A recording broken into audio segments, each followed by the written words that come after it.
Kisah ini bermula saat sebuah tangan menggapai cahaya terang sementara sebuah suara berbisik bahwa momen harapan yang sudah lama dinantikan oleh sang anak akhirnya tiba. Anak laki-laki itu perlahan membuka matanya dan melihat langit-langit yang sama sekali asing. Menyadari bahwa indranya sendiri terasa aneh dan sangat berbeda dari sebelumnya, ia teringat pada cerita-cerita fantasi dengan banyak gadis dan merayakannya dengan penuh antusias saat menyadari bahwa reinkarnasinya ke dunia lain adalah sebuah kesuksesan besar. Sebelum ini, putra Kim, yang dulunya hanyalah seorang warga biasa asal Korea Selatan, telah menghabiskan sebagian besar hidupnya untuk mempersiapkan diri menghadapi momen persis ini. Ia akan duduk di depan komputernya selama berjam-jam untuk menganalisis secara detail setiap buku atau novel fantasi beserta semua webtoon dan game yang ditemuinya. Pemuda itu mengetik tanpa henti di papan ketik mejanya untuk meninggalkan komentar yang sangat analitis pada setiap karya fiksi yang paling dicintainya. Ia biasa mengunggah ulasan masif sepanjang lebih dari 5.000 karakter, mengkritik perkembangan karakter dan bahkan sistem sihir yang lemah. Sun Woo terus menunjukkan celah naratif dan mengeluhkan kurangnya emosi dalam dialog, mencoba mengajari para penulis bagaimana seharusnya mereka menulis dengan lebih baik. Ia melakukan ini setiap hari tanpa istirahat, meneliti setiap elemen alur dengan cermat untuk mencoba memprediksi segala sesuatu yang akan terjadi di bab-bab berikutnya. Pemuda itu menghafal semua latar pengaturan dunia, menganalisis peta kerajaan beserta semua hubungan rahasia antara karakter utama cerita tersebut. Ia menghafal hubungan setiap orang di luar kepala dan mengingat dengan tepat lokasi setiap peninggalan kuno atau barang tersembunyi di alam semesta tersebut. Namun, sebagian besar cerita itu akhirnya ditinggalkan oleh para penulisnya, membuat para pembaca sangat marah di forum diskusi daring. Meskipun diejek dan diblokir dari berbagai komunitas daring karena komentar masifnya, anak itu akhirnya berhasil mewujudkan impian besarnya. Bagaimanapun juga, ia akhirnya berakhir di dunia baru yang sama sekali tidak dikenal sementara tubuhnya memancarkan energi misterius dengan mata yang bersinar. Sambil melihat keluar jendela, putra Kim melihat sebuah desa kecil yang sederhana di kejauhan dengan kincir angin di bawah langit biru. Memutuskan untuk mencari tahu situasi aslinya, ia menyentuh wajahnya sendiri dan memperkirakan usianya sekitar 4 atau 5 tahun. Sambil mempertimbangkan untuk membuka antarmuka guna memeriksa semua statistiknya, anak laki-laki itu mengulurkan lengannya dengan mantap dan meneriakkan jendela statusnya, mengharapkan panel sistem melayang muncul tepat di depan matanya. Namun, anak itu hanya berdiri terpaku menatap tangannya yang terulur dengan rasa bingung total. Menyadari bahwa sama sekali tidak ada jendela status yang muncul di depan matanya. Sambil berpikir, anak itu menggaruk kepalanya dan berasumsi bahwa ini mungkin bukanlah cerita regresor pada umumnya, tetapi ia memutuskan untuk tidak terlalu stres memikirkannya. Ia ingat semua novel web yang diulasnya dan tahu bahwa banyak seri populer yang tidak memiliki sistem, sehingga ia mempercayai pengetahuannya yang luas untuk menguasai segalanya. Bertekad untuk mengubah hidupnya, anak laki-laki itu mengepalkan tinjunya dengan penuh semangat, berencana membuat sesuatu yang berguna untuk dijual dan menghasilkan kekayaan besar dengan cepat. Dengan begitu, minggu pertama ia merasuki tubuh barunya pun berlalu, dan anak itu kini baru berusia 4 tahun di alam semesta yang asing tersebut. Kim Sun-woo menemukan bahwa anak laki-laki yang ia masuki adalah seorang anak tanpa nama bernama Ivan Petrovich. Sambil mengamati rutinitas harian para penduduk desa setempat, ia menyadari bahwa orang tuanya hanyalah petani rendahan yang tidak berpendidikan, bahkan tidak tahu nama negara mereka sendiri dan bekerja keras di ladang. Ingin berinovasi, anak itu mencoba membuat sabun buatan tangan di dalam tong kayu. Namun, semuanya berantakan total, mengubah kamarnya menjadi kekacauan besar. Selain dimarahi oleh ibunya karena bermain-main dengan abu, anak itu dengan frustrasi mengetahui bahwa sabun sebenarnya sudah ada secara normal di dunia ini. Waktu terus berjalan dengan cepat dan anak itu menyelesaikan minggu ke-6-nya tinggal di komunitas pedesaan yang sederhana itu. Pada usia 4 tahun saat pergi untuk membeli telur di kota, perhatian anak itu tertarik oleh surat kabar cetak yang berterbangan di jalanan dengan arsitektur yang cukup canggih. Setelah membaca koran tersebut, Ivan terkejut melihat bahwa masyarakat ini dapat mendistribusikan berita bahkan hingga ke daerah pedesaan. Menyadari bahwa ia tidak hidup di abad pertengahan, dan ingin mencari tahu di mana ia mendarat, ia mengambil bulu angsa dan mencoret berbagai pilihan cerita dari sebuah daftar hingga ia menyadari bahwa ia telah mengeliminasi hampir semua hal yang ada di atas kertas tersebut. Dengan cara ini, 15 minggu telah berlalu sejak pemuda Kim Sun-woo mulai menjalani kehidupan barunya dalam tubuh seorang anak berusia 4 tahun. Anak itu akhirnya mengetahui nama kerajaan tempat ia tinggal, dan siapa raja yang sedang berkuasa. Sambil memandangi kota kekaisaran yang masif yang didominasi oleh menara jam yang megah, karena tidak dapat mengidentifikasi karya aslinya, Ivan merobek kertas berisi daftar kemungkinan karya tersebut menjadi banyak potongan kecil dan melemparkan semuanya langsung ke dalam api unggun. Tempat tinggalnya menampilkan kerajaan yang sepenuhnya tidak dikenal, raja yang asing, dan negara-negara tetangga yang belum pernah ia dengar seumur hidupnya. Menghadapi kobaran api, Ivan berhenti mengkhawatirkan cerita mana ia direinkarnasikan dan mulai bertanya-tanya genre sastra apa yang sebenarnya ia masuki saat ini. 4 tahun berlalu begitu cepat dan kini anak itu berusia 8 tahun. Mencoba beradaptasi dengan rutinitas kerja kasar di rumah barunya di pedesaan. Tiba-tiba, kedamaian hancur oleh kedatangan Raja Iblis yang tiba-tiba dan mengerikan, membawa kegelapan dan monster-monster mengerikan ke seluruh penjuru dunia. Keluarga tersebut mencoba mencari perlindungan di dalam rumah kayu mereka dan sang ayah menyuruh Ivan untuk menunggu di sana, meyakinkannya bahwa tidak ada yang perlu dikhawatirkan saat ini. Ayah anak itu mengucapkan selamat tinggal, berjanji bahwa ia pasti akan kembali ke rumah sementara dengan tegas dikawal pergi oleh para penjaga dan perwira tentara kerajaan. Sayangnya, pria itu dibawa pergi secara paksa oleh petugas wajib militer untuk bertempur di medan perang sementara Ivan dan ibunya menyaksikan semuanya dari kejauhan. Dari momen yang mengejutkan itu, rasa identitas putra Kim mulai berputar dan kehilangan arah di tengah begitu banyak keputusasaan. 2 tahun berlalu sejak kepergian ayahnya dan pemuda Ivan menginjak usia 10 tahun. Menghadapi kesulitan di masa yang begitu berat, anak itu mengikuti jejak ibunya, membantu pekerjaan ladang komunitas, dan bekerja keras memintal wol pada roda di dalam rumahnya. 2 tahun lagi berlalu dan rutinitas anak itu tetap sama saat ia menyelesaikan 8 tahun masa kepemilikan tubuh tersebut. Akhirnya menginjak usia 12 tahun, Ivan memanfaatkan setiap waktu luang untuk belajar sendiri di meja kayu, hingga akhirnya berhasil menguasai seluruh aksara tulisan yang digunakan di dunia fantasi tersebut. 10 tahun telah berlalu sejak reinkarnasinya, dan Ivan menjadi seorang pemuda berusia 14 tahun yang tinggal bersama ibunya di desa kayu yang tenang itu. Suatu hari, di bawah langit desa yang mendung dan kelabu, seorang kurir akhirnya tiba, membawa surat resmi yang sangat penting yang ditujukan kepada pemuda Ivan. Korespondensi tersebut membawa berita duka, mengonfirmasi bahwa ayah Ivan sayangnya telah meninggal dunia saat bertempur melawan pasukan musuh dalam perang. Bagian yang paling tidak masuk akal dan ironis dari semuanya adalah bahwa pemberitahuan resmi yang dikeluarkan oleh militer sebenarnya telah dikirim 2 tahun sebelumnya. Sambil memegang kertas tersebut, Ivan berdiri dalam kebingungan total, tidak mampu memahami apapun, dan mulai bertanya pada dirinya sendiri apakah genre dunia ini adalah sebuah simulasi strategi. Ivan menganalisis alam semesta yang aneh ini yang dipenuhi dengan mesiu, mesin uap, sihir, dan perang multiras, mencoba mencari tahu genre liar apa yang akhirnya ia masuki. Anak itu menatap surat itu dengan terkejut, tidak dapat memproses berita menyedihkan tentang ayahnya atau memahami mengapa butuh waktu begitu lama untuk sampai. Di sampingnya, ibunya menangis histeris, menutupi wajahnya dengan air mata setelah mengetahui bahwa ia kehilangan suaminya. Hancur lebur oleh beban kesedihannya, Ivan memperhatikan wanita yang patah hati itu, tidak yakin bagaimana cara menghibur duka sang ibu tani yang baru saja kehilangan pilar utama kehidupan sederhananya. Untuk menenangkan ibunya, anak itu memintanya agar tidak khawatir dan membuat keputusan drastis pada saat fajar untuk mengubah jalan hidup mereka yang menyedihkan di pedesaan. Ivan memutuskan untuk mendaftarkan diri ke tentara kerajaan dan berjalan menuju stasiun kereta yang sibuk bersama beberapa rekrutan lain yang bersiap berangkat untuk dinas militer. Ia menyelesaikan kontrak militer dengan perwira tersebut, memastikan tunjangan tahunan dikirim langsung kepada ibunya agar ia dapat bertahan hidup tanpa kesulitan.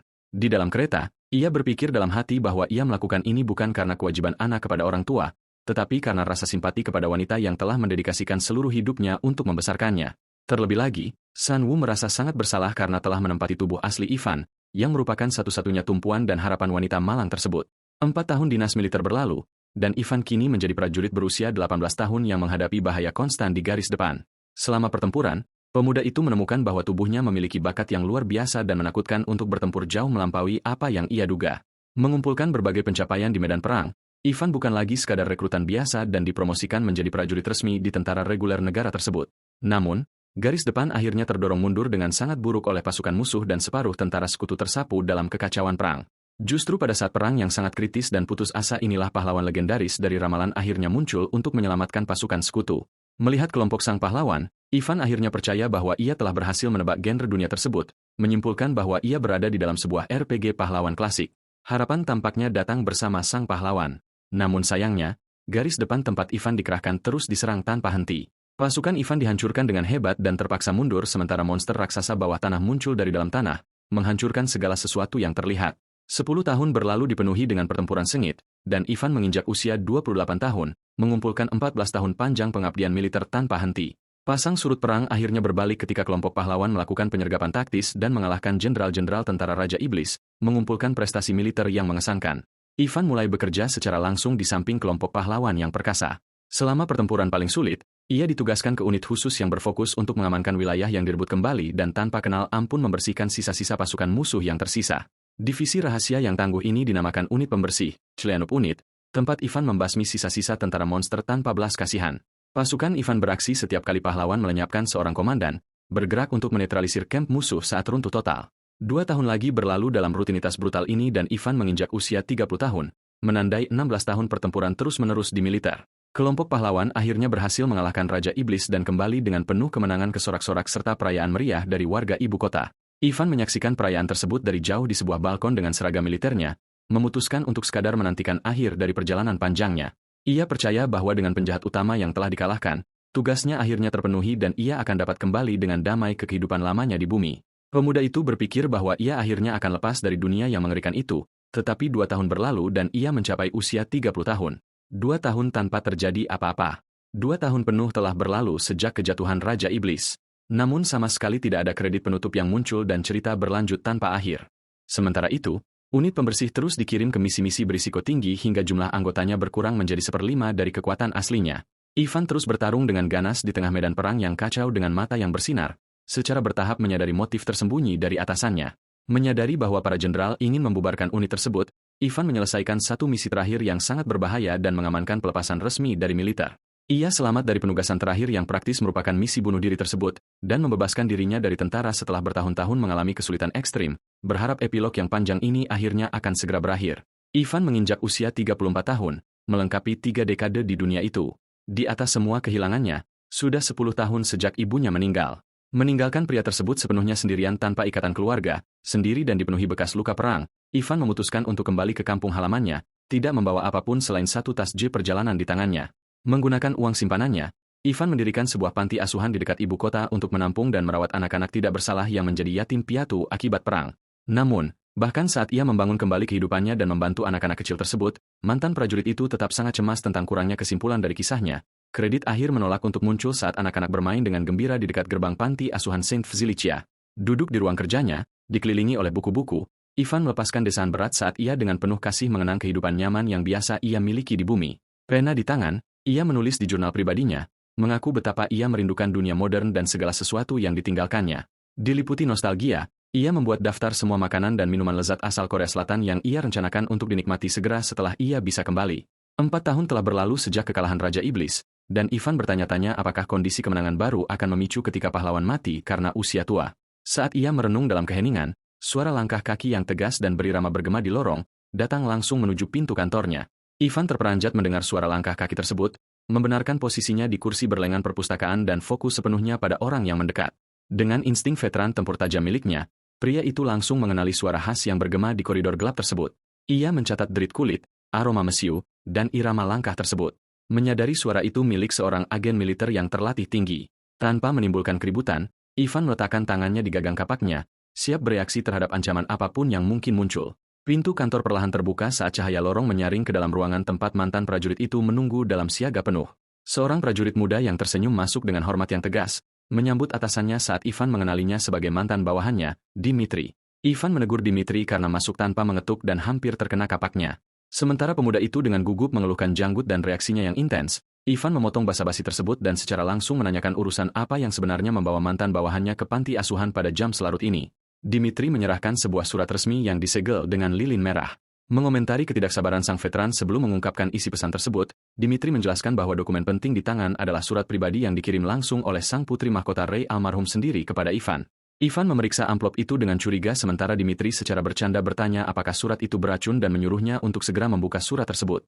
Ivan sangat meragukan bahwa sosok penting seperti itu mengirim surat resmi hanya untuk memeriksa bagaimana keadaannya selama beberapa tahun terakhir.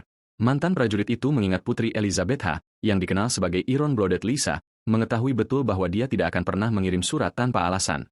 Membaca isinya, Ivan menyadari situasi politik berada dalam kondisi kritis dan Dmitri mengonfirmasi kekacauan yang melanda seluruh administrasi militer kerajaan. Dmitri mengungkapkan bahwa putra mahkota Alexander sedang mencoba memecah negara menjadi 5 bagian untuk menjual wilayah-wilayah tersebut ke kerajaan tetangga. Lebih memperparah keadaan, raja saat ini tetap sepenuhnya pasif, duduk di singgasananya tanpa mengambil tindakan apapun untuk menyelamatkan negara dari krisis besar ini. Dmitri kemudian mengangkat topik tentang Akademi Internasional Bergengsi yang didirikan selama perang untuk menyatukan talenta-talenta muda paling berbakat dari berbagai alam. Ia memperkenalkan Akademi St. Yansk dan bertanya kepada Ivan apakah ia tahu tokoh-tokoh profil tinggi mana saja yang bergabung sebagai siswa dan instruktur tahun ini.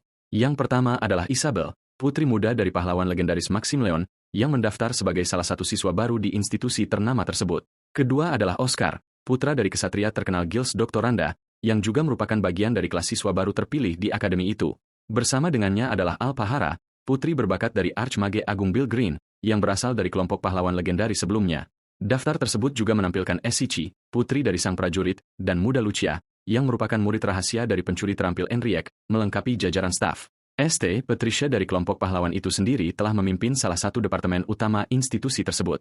Karena akademi tidak memiliki batasan usia, para talenta muda yang menjanjikan dari seluruh dunia bersiap sejak dini untuk mendapatkan penerimaan di sana. Dmitri memperingatkan bahwa karena bobot politik dari para pemuda tersebut, Jika bahkan satu anak dari para pahlawan terluka atau binasa, akibatnya akan sangat fatal.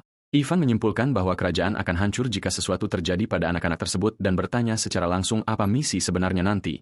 Dmitri menuntut agar Ivan melindungi anak-anak tersebut selama 3 tahun penuh, memastikan bahwa tidak ada satu helai rambut pun dari kepala mereka yang terluka. Ivan tumbuh sangat jenuh setelah menyadari bagaimana akhir bahagia yang seharusnya dari kisah pahlawan berubah menjadi kekacauan politik yang masif ini. Ia tumbuh frustrasi dengan akhir bahagia palsu sambil menganalisis politik yang hancur, krisis internasional, dan kemunculan mendadak akademi ini. Tiba-tiba, sebuah pikiran mengejutkan menghantam benak Ivan, menyebabkan matanya bersinar dengan intens sekali lagi di dalam kegelapan ruangan.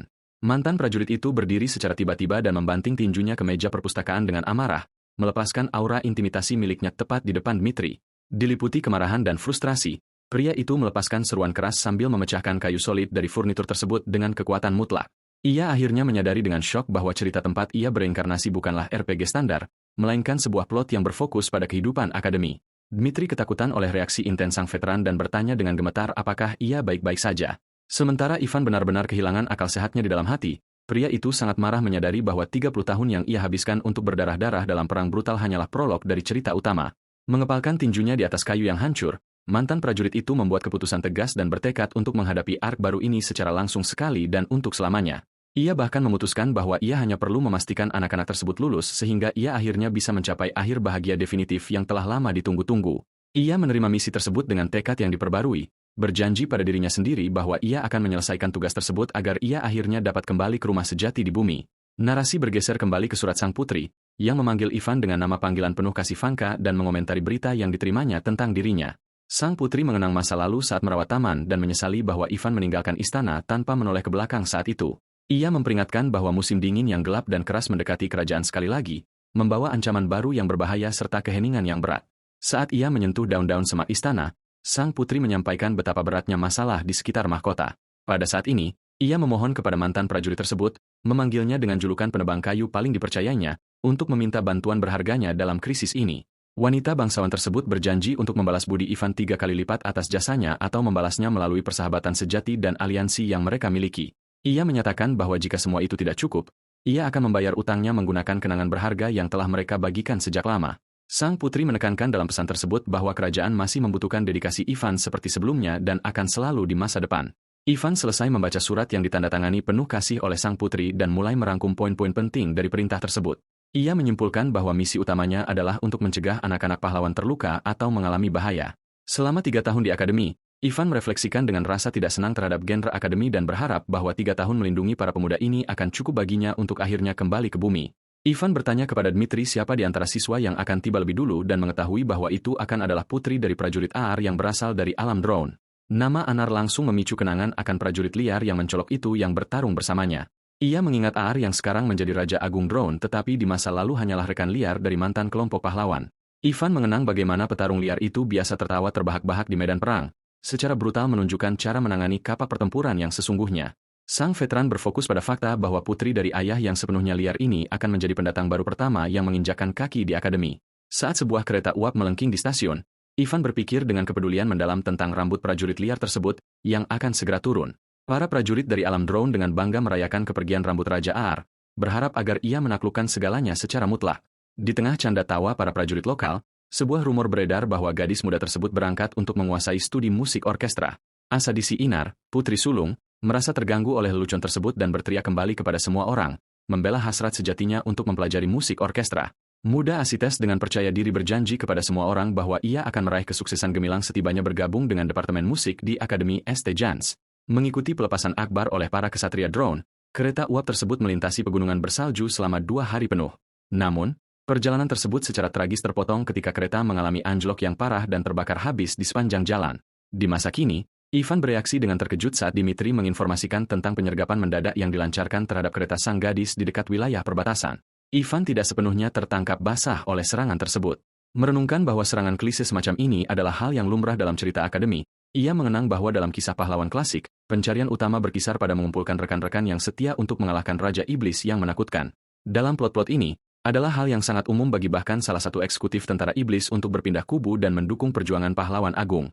Pada akhir petualangan ini, kedamaian selalu dipulihkan ke dunia menyusul pengorbanan dan pertempuran sengit dari semua pihak yang terlibat. Ivan mengenali elemen-elemen ini sebagai kiasan genre yang dapat diprediksi dan mencoba mengingat segala sesuatu yang dibacanya di masa lalu mengenai pengetahuan dunia tersebut. Ia mencoba mengingat kembali detail dari catatan penting yang akhirnya ia bakar 30 tahun lalu di api unggun masa kecilnya di stasiun Gorvich. Penyergapan yang menargetkan kereta siswa baru adalah peristiwa yang sepenuhnya tidak dapat dihindari dari pengaturan cerita awal. Ivan duduk dengan tenang di bangku stasiun sambil mengenyam penyamaran dan membaca koran, mengamati setiap detail pergerakan di sekitarnya dengan cermat saat jam tepat menunjukkan pukul 9 pagi. Mantan prajurit itu memperhitungkan bahwa kereta yang membawa Asadi muda seharusnya tiba di peron sebentar lagi. Ia memperkirakan bahwa jika seseorang merencanakan serangan terhadap gadis itu, lokasi yang sempurna untuk melakukan penyergapan adalah tepat di stasiun perbatasan ini. Menyerang di perbatasan menghindari masalah diplomatik langsung karena sektor yang berdekatan adalah zona militer yang berada di bawah pengawasan ketat pasukan kerajaan. Karena tidak memiliki bukti konkret untuk memanggil bala bantuan, Ivan memutuskan untuk bertindak sendirian, mencatat bahwa keamanan lokal sangatlah longgar. Berjalan melalui aula stasiun, veteran tersebut memeriksa dengan teliti beberapa orang yang hadir, mencari calon tersangka. Ivan melihat seorang pria di bangku sedang memeriksa jadwal yang membiarkan 3 kereta lewat begitu saja tanpa menaiki satupun dari kereta tersebut. Pria lainnya pura-pura menjual hasil bumi di stasiun yang sepi sambil merokok di dekat makanan dan mengawasi keadaan sekitar dengan cara yang sangat mencurigakan. Menyadari penyamaran amatir dari para penyerang tersebut, Ivan berjalan dengan langkah panjang dan mantap langsung menuju pria yang duduk di bangku. Tersangka di bangku menyadari pendekatan yang tiba-tiba itu dan tertegun merasakan kehadiran veteran yang mengintimidasi tepat di belakangnya. Tanpa ragu sedetik pun, Ivan menarik senjatanya dengan presisi cepat dan mengarahkan larasnya langsung ke kepala musuh yang terpojok. Pria itu bergetar ketakutan dalam frustrasi, tidak dapat memahami bagaimana penyamarannya terbongkar begitu cepat dan akurat. Dengan tatapan dingin dan tajam, Ivan dengan tegas memerintahkan pria itu untuk tetap diam jika ia tidak ingin kepalanya diledakkan saat itu juga. Melihat rekan mereka terpojok, kaki tangan yang menyamar lainnya bangkit terkejut, meneriaki Ivan untuk segera berhenti. Ivan menganggap reaksi mereka tidak masuk akal karena senjatanya tersembunyi dari pandangan mereka, membuktikan bahwa mereka semua bertindak dalam persekongkolan yang jelas. Mantan prajurit itu mengarahkan pistolnya langsung ke arah para penjahat, menuntut untuk mengetahui siapa yang mereka layani dan di mana kesetiaan sejati mereka berada. Penjahat yang terpojok itu panik, terbata-bata tanpa tahu bagaimana menjawab pertanyaan mengintimidasi yang diajukan oleh prajurit berpengalaman yang berdiri di hadapannya. Melihat keraguan-raguan dan tidak adanya jawaban langsung, Ivan menarik pelatupnya tanpa ragu-ragu, melenyapkan penyerang pertama seketika. Tubuh itu jatuh tak bernyawa ke lantai stasiun saat suara tembakan yang memekakan telinga membuat 2 penjahat yang tersisa benar-benar lumpuh karena syok. Ivan menyimpulkan bahwa orang-orang ini tidak lebih dari tentara bayaran amatir, karena agen yang asli akan mendeklarasikan afiliasi mereka tanpa berkedip. Putus asa atas tersingkirnya rekan mereka dengan cepat, kedua penyerang itu menghunus senjata mereka dan berteriak, memerintahkan tembakan langsung ke arah Ivan. Ivan menganalisis postur canggung para musuh dan menyadari bahwa mereka jelas bukan bagian dari pasukan elit monarki Krylov. Dengan refleks manusia super, mantan prajurit itu menghindari tembakan dan menyerbu dengan kecepatan tinggi menembus koridor stasiun yang diterangi cahaya. Dalam satu serangan tunggal yang presisi dan menghancurkan, Ivan mengayunkan kapaknya, memutuskan lengan kedua penyerang sekaligus di udara. Tanpa memberikan kesempatan untuk serangan balasan, veteran tersebut melanjutkan serangan tanpa henti untuk melumpuhkan ancaman secara permanen. Para penjahat terpelanting dengan keras ke tanah, bersimbah darah, saat pertempuran sengit berakhir hanya dalam beberapa detik. Ivan memandang pemandangan itu dengan dingin, mengetahui bahwa para amatir ini tidak pernah menghadapi veteran tempur sejati sepanjang hidup mereka. Di lantai, penyerang yang selamat menjerit kesakitan yang luar biasa, menggeliat sambil mencoba menghentikan pendarahan dari lengannya yang buntung.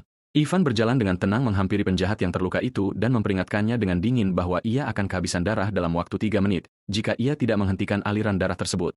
Dilumuri darah musuhnya, mantan prajurit itu menatap pria itu dengan tatapan yang menakutkan, menuntut untuk mengetahui di mana sisa krunya bersembunyi. Ketakutan, penyerang itu berteriak, memohon bantuan dan mengaku bahwa ada 15 orang bersenjata lagi yang bersembunyi di dekat jalur stasiun. Pria itu menyatakan bahwa pemimpin mereka adalah monster yang hebat, menawarkan kerjasama sementara Ivan menyimpulkan bahwa orang-orang ini hanyalah penjaga depan. Penjahat itu menjanjikan kerjasama penuh sebagai ganti nyawanya, tetapi Ivan memotong permohonannya yang putus asa dengan bertanya, siapa yang ada di dalam kereta? Penjahat itu mengungkapkan bahwa mereka menerima intelijen, menyatakan bahwa jalur tersebut hanyalah kereta barang yang mengangkut barang berharga dari drone.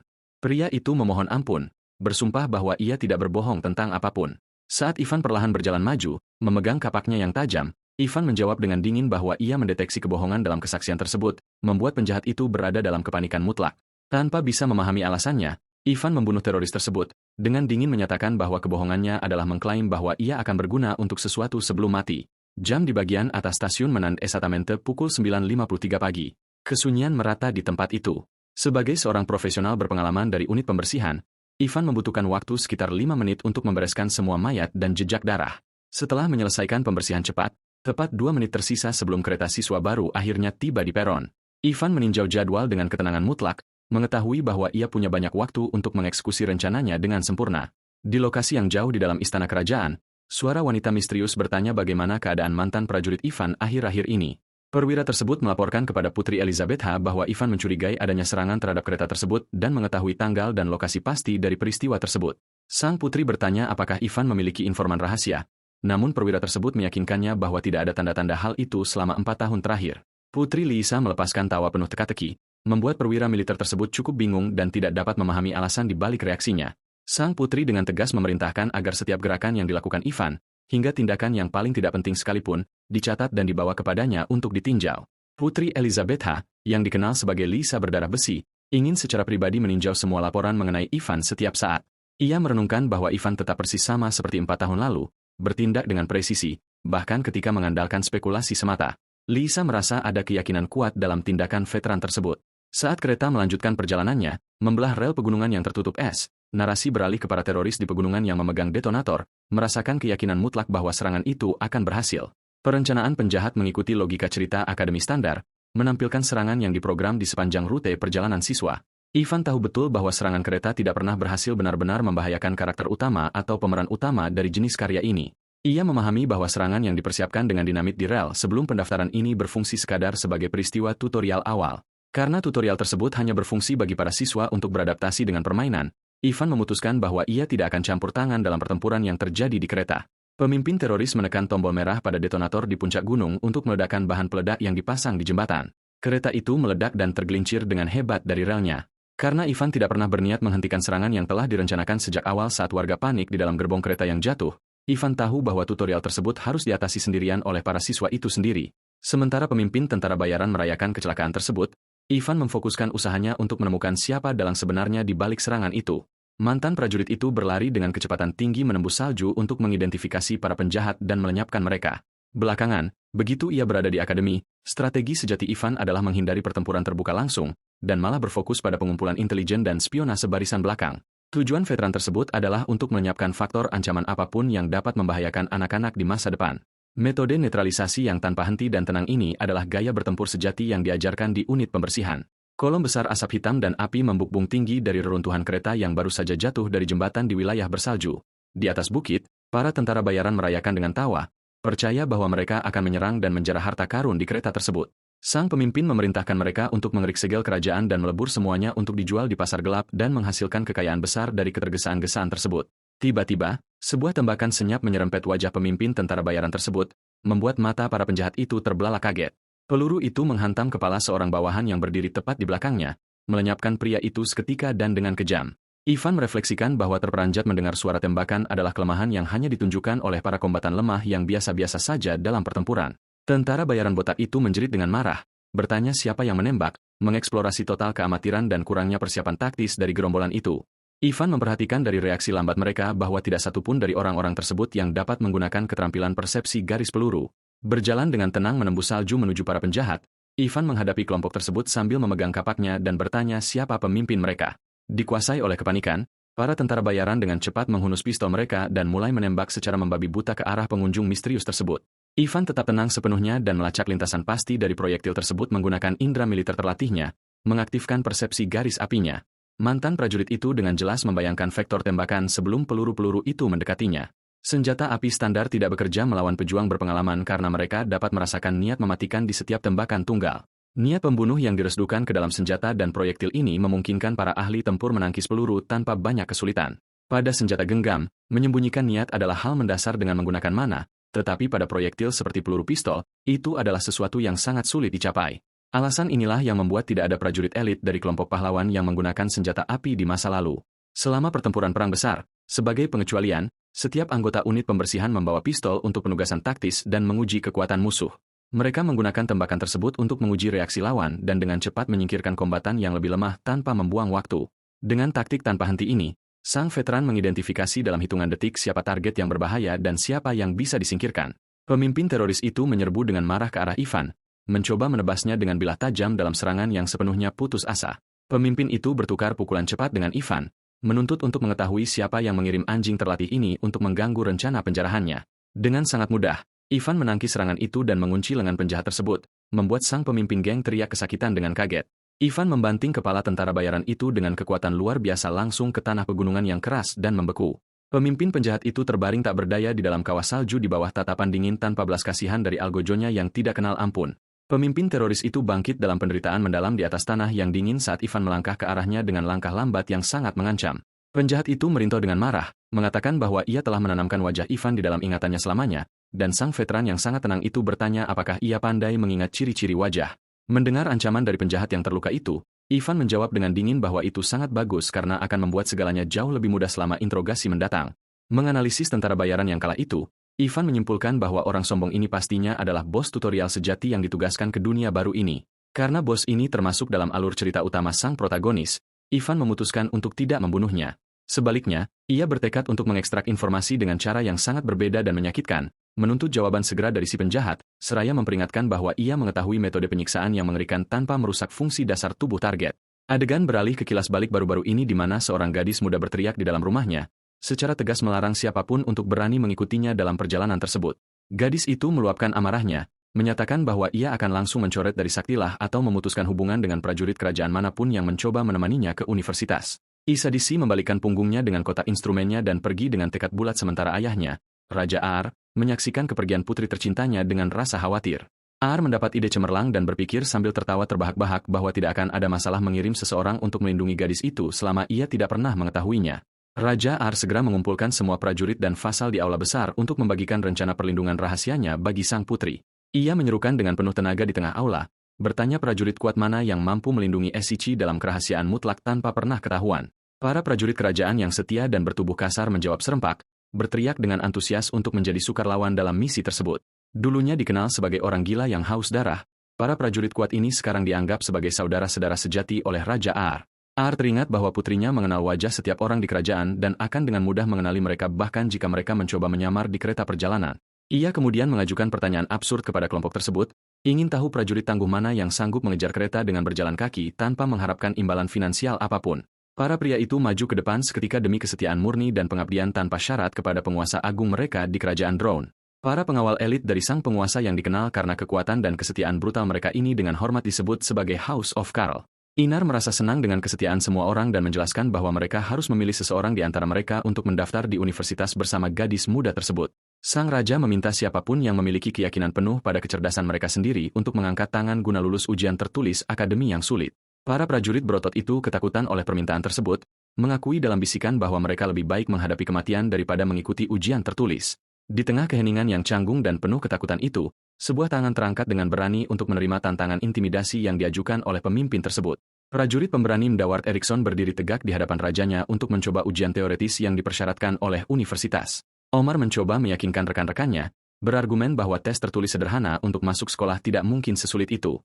Inar dengan bangga merayakan dan dengan antusias menunjuk MVU Art sebagai mahasiswa baru resmi di Departemen Pendidikan Jasmani institusi tersebut. Rod berseri-seri penuh tekad dan bersumpah dengan hikmat di aula bahwa ia akan melindungi gadis muda Asadisi dengan nyawanya sepanjang penugasan rahasia tersebut. 2 bulan lalu, prajurit berjanggut ini secara diam-diam menyusup ke akademi bergengsi tersebut untuk mengikuti ujian masuk yang sulit. Hebatnya, Muar berhasil lulus ujian masuk dengan gemilang, mengamankan posisi resmi mahasiswanya di jurusan pendidikan jasmani. Pada kenyataannya, skor tertulisnya adalah batas mutlak minimum untuk menghindari kegagalan total, bahkan melewatkan soal-soal matematika dasar. Para penguji akademi benar-benar tercengang dan ketakutan oleh performa fisik luar biasa yang ditampilkan oleh kandidat tersebut. Moarg hanya berhasil mengamankan tempat itu karena ia menghancurkan penilaian praktis, memecahkan setiap rekor historis di institusi tersebut, menunjukkan kekuatan mengerikan dari seorang anggota sejati House of Karl. Pada suatu hari di bulan Januari, prajurit berotot itu memulai perjalanan yang luar biasa.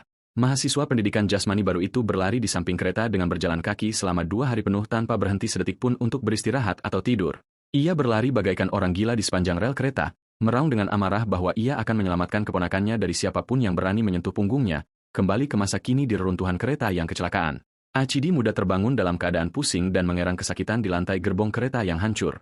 Esi perlahan berdiri di tengah kepulan asap, mengelus sekujur tubuhnya sakit dan tidak dapat memahami apa yang menyebabkan bencana mengerikan itu. Mendengar suara-suara aneh di luar, gadis itu berbalik ketakutan, menduga kereta tersebut diserang oleh bandit berbahaya. Ia jatuh dalam keputusasaan saat teringat bahwa ia bepergian tanpa pengawalan sama sekali. Setelah mengancam akan memutuskan hubungan dengan siapapun yang mencoba menemaninya, Tiba-tiba ia melihat kotak instrumen berharganya tergeletak utuh di antara puing-puing dan peti yang berserakan di dalam gerbong kereta yang gelap. Sangat lega, gadis itu memeluk biolanya tercinta, menangis kegirangan melihat instrumen tersebut tidak mengalami kerusakan sama sekali. Namun, suara benturan keras yang menakutkan bergema tiba-tiba di pintu gerbong, membekukan gadis itu dalam teror murni di tempat. Pintu kompartemen didobrak dengan kekerasan, menakuti Isadisi yang meringkuk ke sudut, mendekap erat biolanya di dada. Gadis itu gemetar tak terkendali di lantai, tidak yakin bagaimana harus bereaksi terhadap ancaman berbahaya yang baru saja menyerbu gerbong keretanya yang hancur. Tawa sinis dan mengejek terdengar dari luar saat tangan seorang tentara bayaran bersenjata mencengkeram kuat kusen pintu. Para bandit berjalan masuk dengan senyuman penuh kebencian setelah mendapati seorang gadis tak berdaya yang ketakutan meringkuk di bagian belakang gerbong kereta yang terbalik. Kembali ke adegan Ivan. Pemimpin tentara bayaran yang terbaring di tanah memohon dengan putusasaan dan kesakitan untuk dihabisi sekali dan untuk selamanya. Menekan sepatu bot beratnya ke dada sang penjahat, Ivan dengan dingin meyakinkannya bahwa ia tidak akan membiarkannya mati begitu mudah tanpa berbicara terlebih dahulu. Mantan prajurit itu mengejek permohonan putus asa sang bandit, mendekatkan bilah tajam kapaknya ke leher pria yang terluka itu. Pemimpin teroris itu mengeluarkan jeritan memekakan telinga dari penderitaan murni sementara Ivan berdiri diam tanpa bergerak, menyaksikan semuanya dengan tenang. Jeritan cepat, memohon agar ia berhenti sementara Ivan menuangkan cairan hijau misterius ke atas luka tersebut untuk melanjutkan interogasi. Pemimpin teroris itu meraung dalam kesakitan yang tak tertahankan saat ramuan hijau itu dituangkan ke tubuhnya sementara Ivan merenungkan hal apa yang paling dibenci oleh para prajurit. Ivan mengungkapkan bahwa selain ransel jatah yang buruk dan para perwira yang kejam, hal yang paling dibenci oleh prajurit garis depan adalah ramuan penyembuh. Sang veteran mengetahui hal ini dari pengalaman pribadinya, mengingat masa ketika yang terluka lebih memilih diamputasi lengannya daripada meminum ramuan ini. Dalam kenangan lamanya, para perawat militer biasa memercikan ramuan itu ke dada Ivan, mengklaim bahwa tubuhnya adalah harta karun kerajaan. Ivan muda akan menjerit putus asa, bertanya siapa di bumi ini yang akan memperlakukan harta karun berharga seperti itu dengan dosis penyiksaan dan penderitaan yang begitu besar. Setelah melalui pengalaman mengerikan bersama para perawat itu, Ivan melakukan segala cara dalam perang agar tidak pernah mengalami luka parah lagi. Ivan membandingkan ramuan kutukan itu dengan obat albile asal Korea Selatan karena ramuan itu memadukan seluruh rasa sakit dari pemulihan yang lambat ke dalam beberapa detik singkat. Menyadari efek brutal dari ramuan tersebut, Ivan mulai menggunakannya sebagai metode interogasi, mendapatkan pujian dari rekan satu regunya. Proses melukai, mengaplikasikan ramuan penyembuh, dan menginterogasi kembali menciptakan lingkaran penderitaan dan regenerasi tanpa akhir bagi sang korban. Kepala bandit itu akhirnya hancur total, menangis dan memohon kematian, membuktikan bahwa ramuan tersebut adalah serum kebenaran yang paling mutlak. Ivan menolak untuk menghabisi penjahat tersebut, dengan alasan bahwa ia harus tetap hidup karena pria itu kemungkinan besar adalah bos tutorial dalam takdir sang pahlawan. Ia menggendong pria itu ke kereta, namun menyadari dengan kecewa bahwa sang bandit tidak lebih dari sekadar preman tingkat rendah yang bahkan tidak tahu siapa yang menyuruhnya melakukan penyerangan.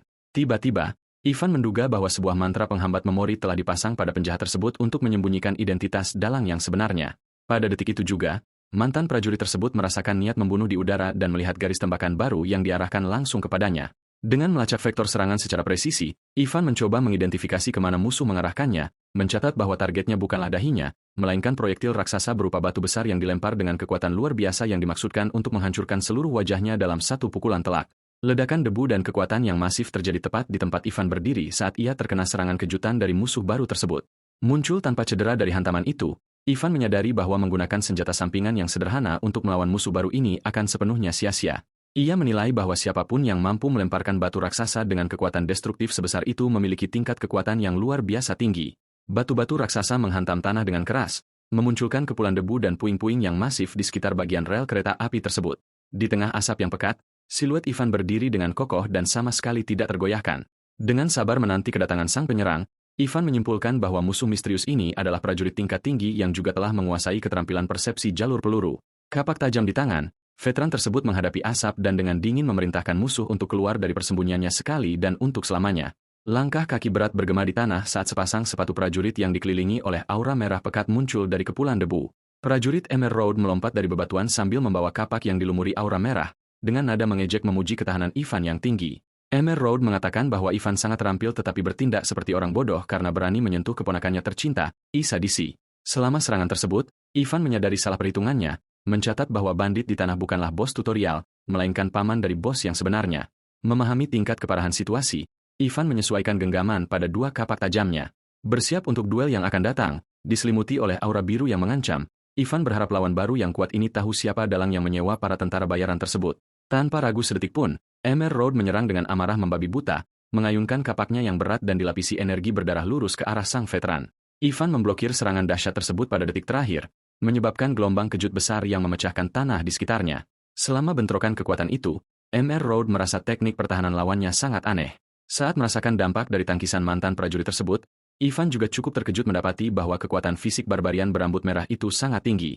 Mr. Road memutar bilahnya dengan ahli di udara, menyiapkan serangan kedua yang bahkan lebih cepat dan lebih agresif melawan lawannya yang tangguh, bertukar pukulan dengan kecepatan ekstrim. Ivan mulai bertanya-tanya apakah ia salah perhitungan dalam memprediksi peristiwa ini sebagai sekadar tutorial. Sang veteran merasa tidak masuk akal bagi seseorang dengan kemampuan luar biasa dan berbahaya seperti itu untuk terlibat dalam perampokan kereta barang sederhana. Ia menduga pasti ada dalang jahat brilian yang mengatur seluruh situasi ini di balik layar kerajaan ini. Kedua prajurit itu kembali berbenturan senjata, menghasilkan kilatan cahaya dan dentuman keras yang menggema di pegunungan yang dingin. Saat bertarung, Ivan teringat pada Isadisi, yang merupakan salah satu protagonis utama dan pewaris langsung dari keluarga Asidis yang berpengaruh. Di sisi lain, Mr. Road berteriak dengan hati yang dipenuhi amarah, bertarung dengan sengit untuk menyelamatkan keponakan tercintanya, Isadisi, dari bahaya apapun.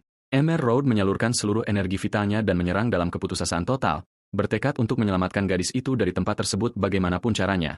Sementara pertempuran sengit berkecamuk di luar, suara hantaman langkah kaki dan benturan keras mencapai gerbong kereta yang rusak tempat ia berada.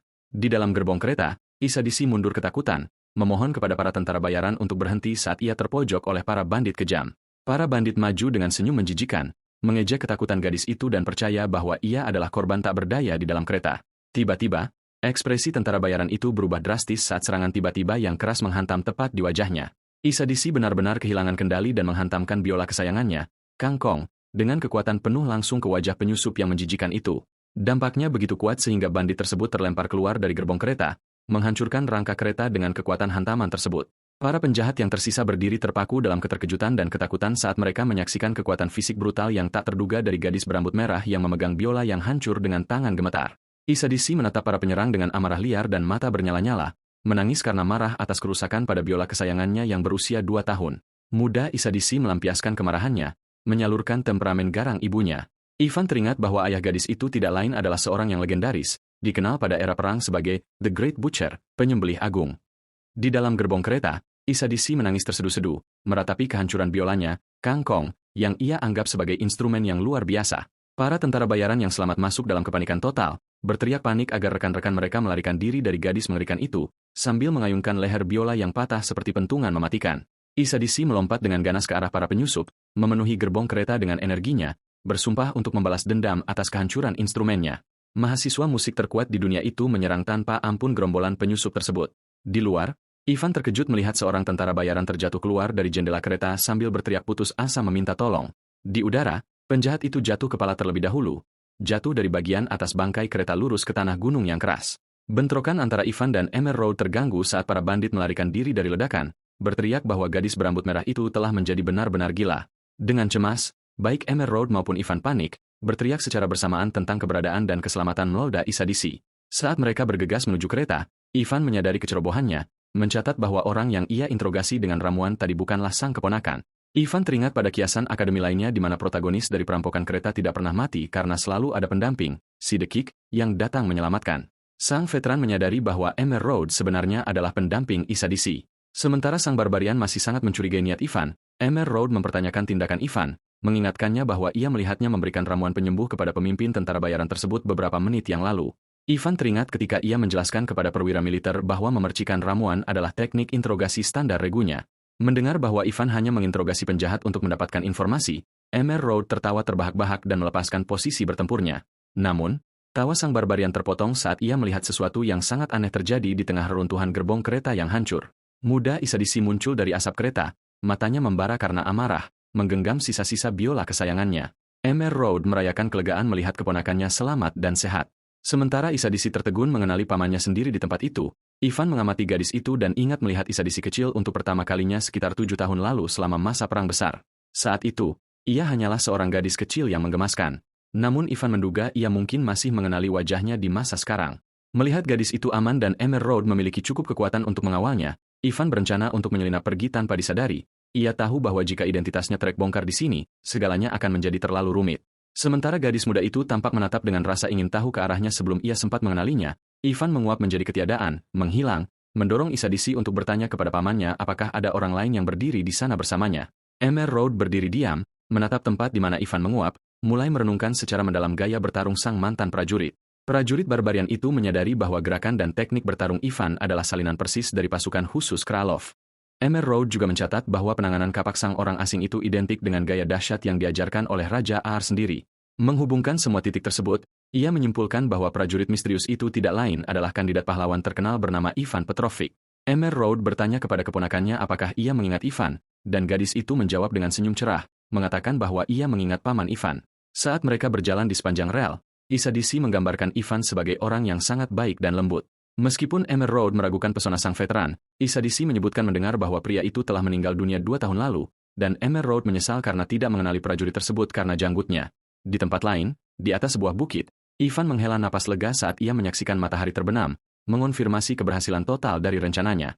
Mantan prajurit itu menatap cakrawala, berpikir bahwa itu adalah hari yang sangat melelahkan mengingat imbalan kecil yang ia terima. Laporan resmi mengonfirmasi kedatangan yang aman dari Isadisi dan pengawalnya, menandai keberhasilan tahap pertama misi tersebut.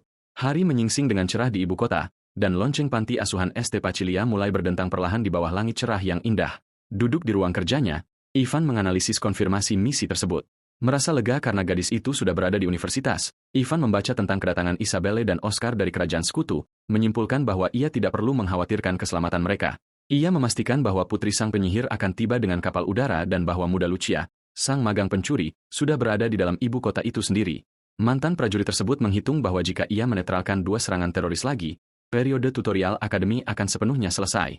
Dengan pena yang bersandar di bibirnya, pria itu berpikir penuh renungan tentang apa yang sebenarnya harus ia lakukan sekarang setelah ia memiliki momen istirahat. Ia kembali menulis daftar keinginan kuliner berharganya untuk saat ia kembali ke bumi, bermimpi tentang semur kimchi yang enak. Dengan cepat mengubah pikirannya, ia mencoret hidangan sebelumnya dan dengan penuh semangat melingkari nama tteokbokki yang terkenal. Pada selembar kertas itu, ia merinci sambil meneteskan air liur bahwa ia menginginkan tteokbokki warung jalanan tradisional, bukan versi restoran modern.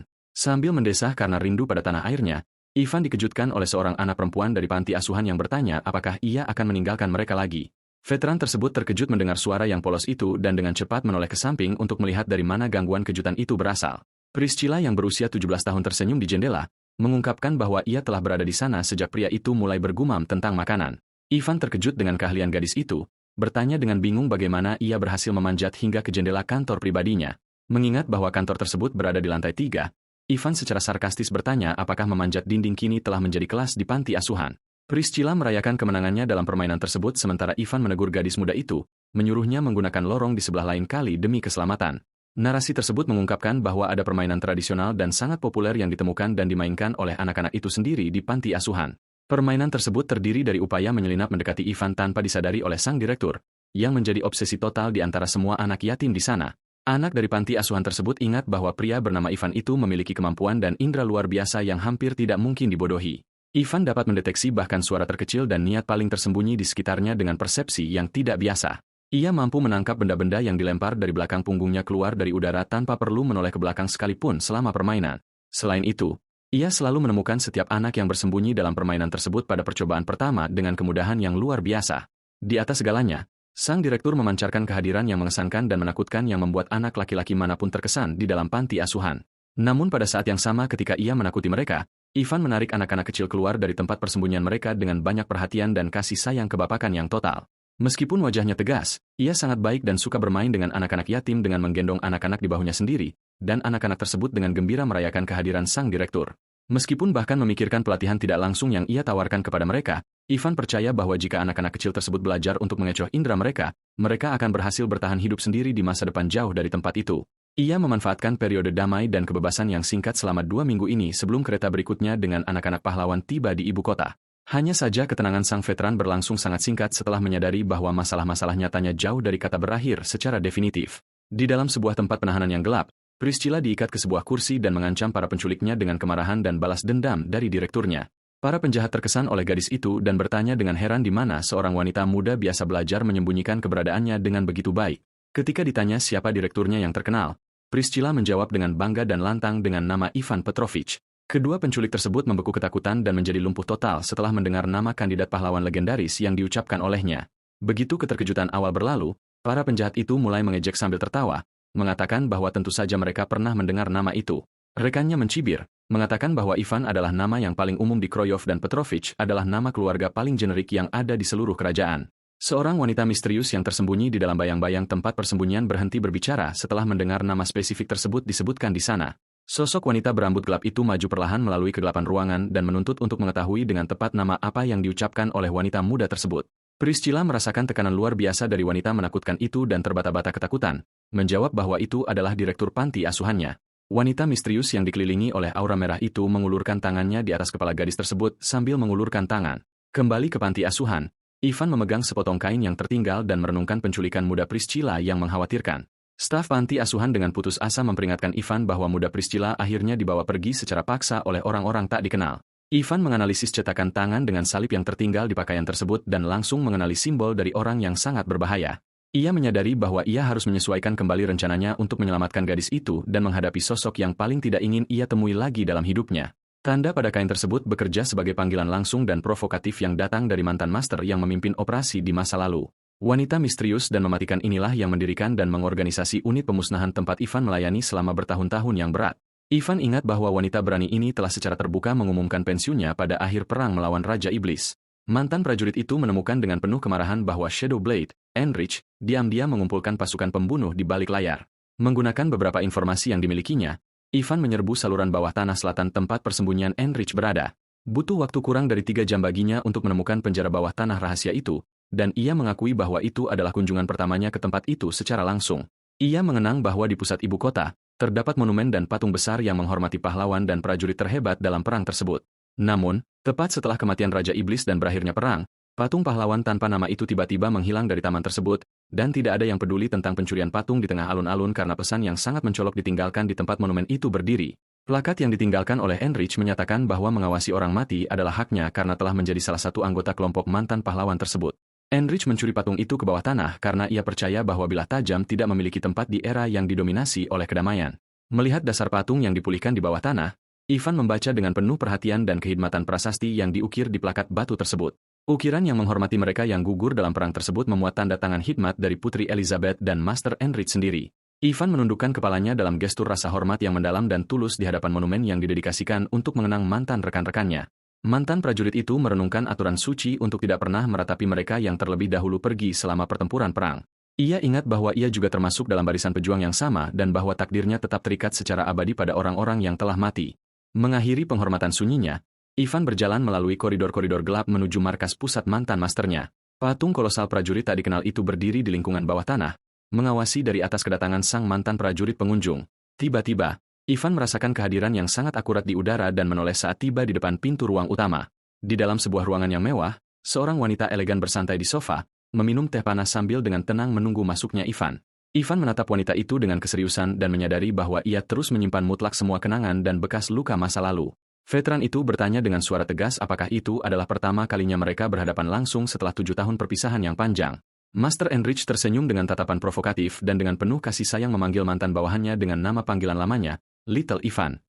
100 tahun yang lalu, vampir legendaris ini mengkhianati penciptanya, mengakhiri wabah monster, dan membunuh ribuan orang saat bekerja sebagai pembunuh yang dikenal sebagai Shadow Blade. Ia adalah pendiri agung unit pemusnahan dan master tertinggi yang melatih Ivan sendiri. Sang pengkhianat, Enrich, mencatat dengan nada yang sangat mengejek bahwa veteran Ivan bahkan tidak menyentuh kopi panas yang disajikan di atas meja. Enrich bertanya apakah ia takut pada racun, dan Ivan merespons dengan rasa dingin yang ekstrim bahwa ia berasal dari negara di mana orang minum kopi es. Tanpa buang-buang waktu, Ivan menuntut untuk mengetahui keberadaan Priscilla, dan Enrich tertawa, mengomentari cara langsung mantan bawahannya itu. Sang vampir memintanya untuk tidak menunjukkan begitu banyak permusuhan dalam percakapan tersebut. Selama reuni kejutan di dalam tempat persembunyian itu dengan senyum menakutkan dan gigi tajam, ia menyatakan bahwa begitu banyak permusuhan membuat Ivan terlihat seperti seorang amatir yang ceroboh. Merasakan provokasi berbahaya tersebut, Ivan meletakkan tangannya di gagang kapak kecilnya, siap untuk menghunus senjata kapan saja. Enrich menatapnya dengan mata merah menyala dan mengingatkannya bahwa permusuhan adalah kelemahan tipis dari mangsa yang paling tidak berdaya. Sang master memperingatkannya untuk tidak mengkhawatirkan gadis itu karena ia belum menggigitnya dan menjaganya tetap aman sepenuhnya di dalam penahanan. Pada detik yang tepat itu, niat membunuh yang luar biasa dalam bentuk ular merah melilit leher Ivan dengan kekuatan besar. Ivan mendapati dirinya tertekan oleh aura Enrich yang luar biasa sementara sang vampir menuntut agar ia segera menjawab pertanyaan-pertanyaannya. Serpentin mana spektral membuka mulutnya dengan menakutkan sementara sang master bertanya apa yang sebenarnya direncanakan oleh Ivan. Diliputi ketidakpercayaan, Rick menuntut untuk mengetahui kebenaran di balik pendirian panti asuhan dan perekrutan anak-anak di kerajaan tersebut.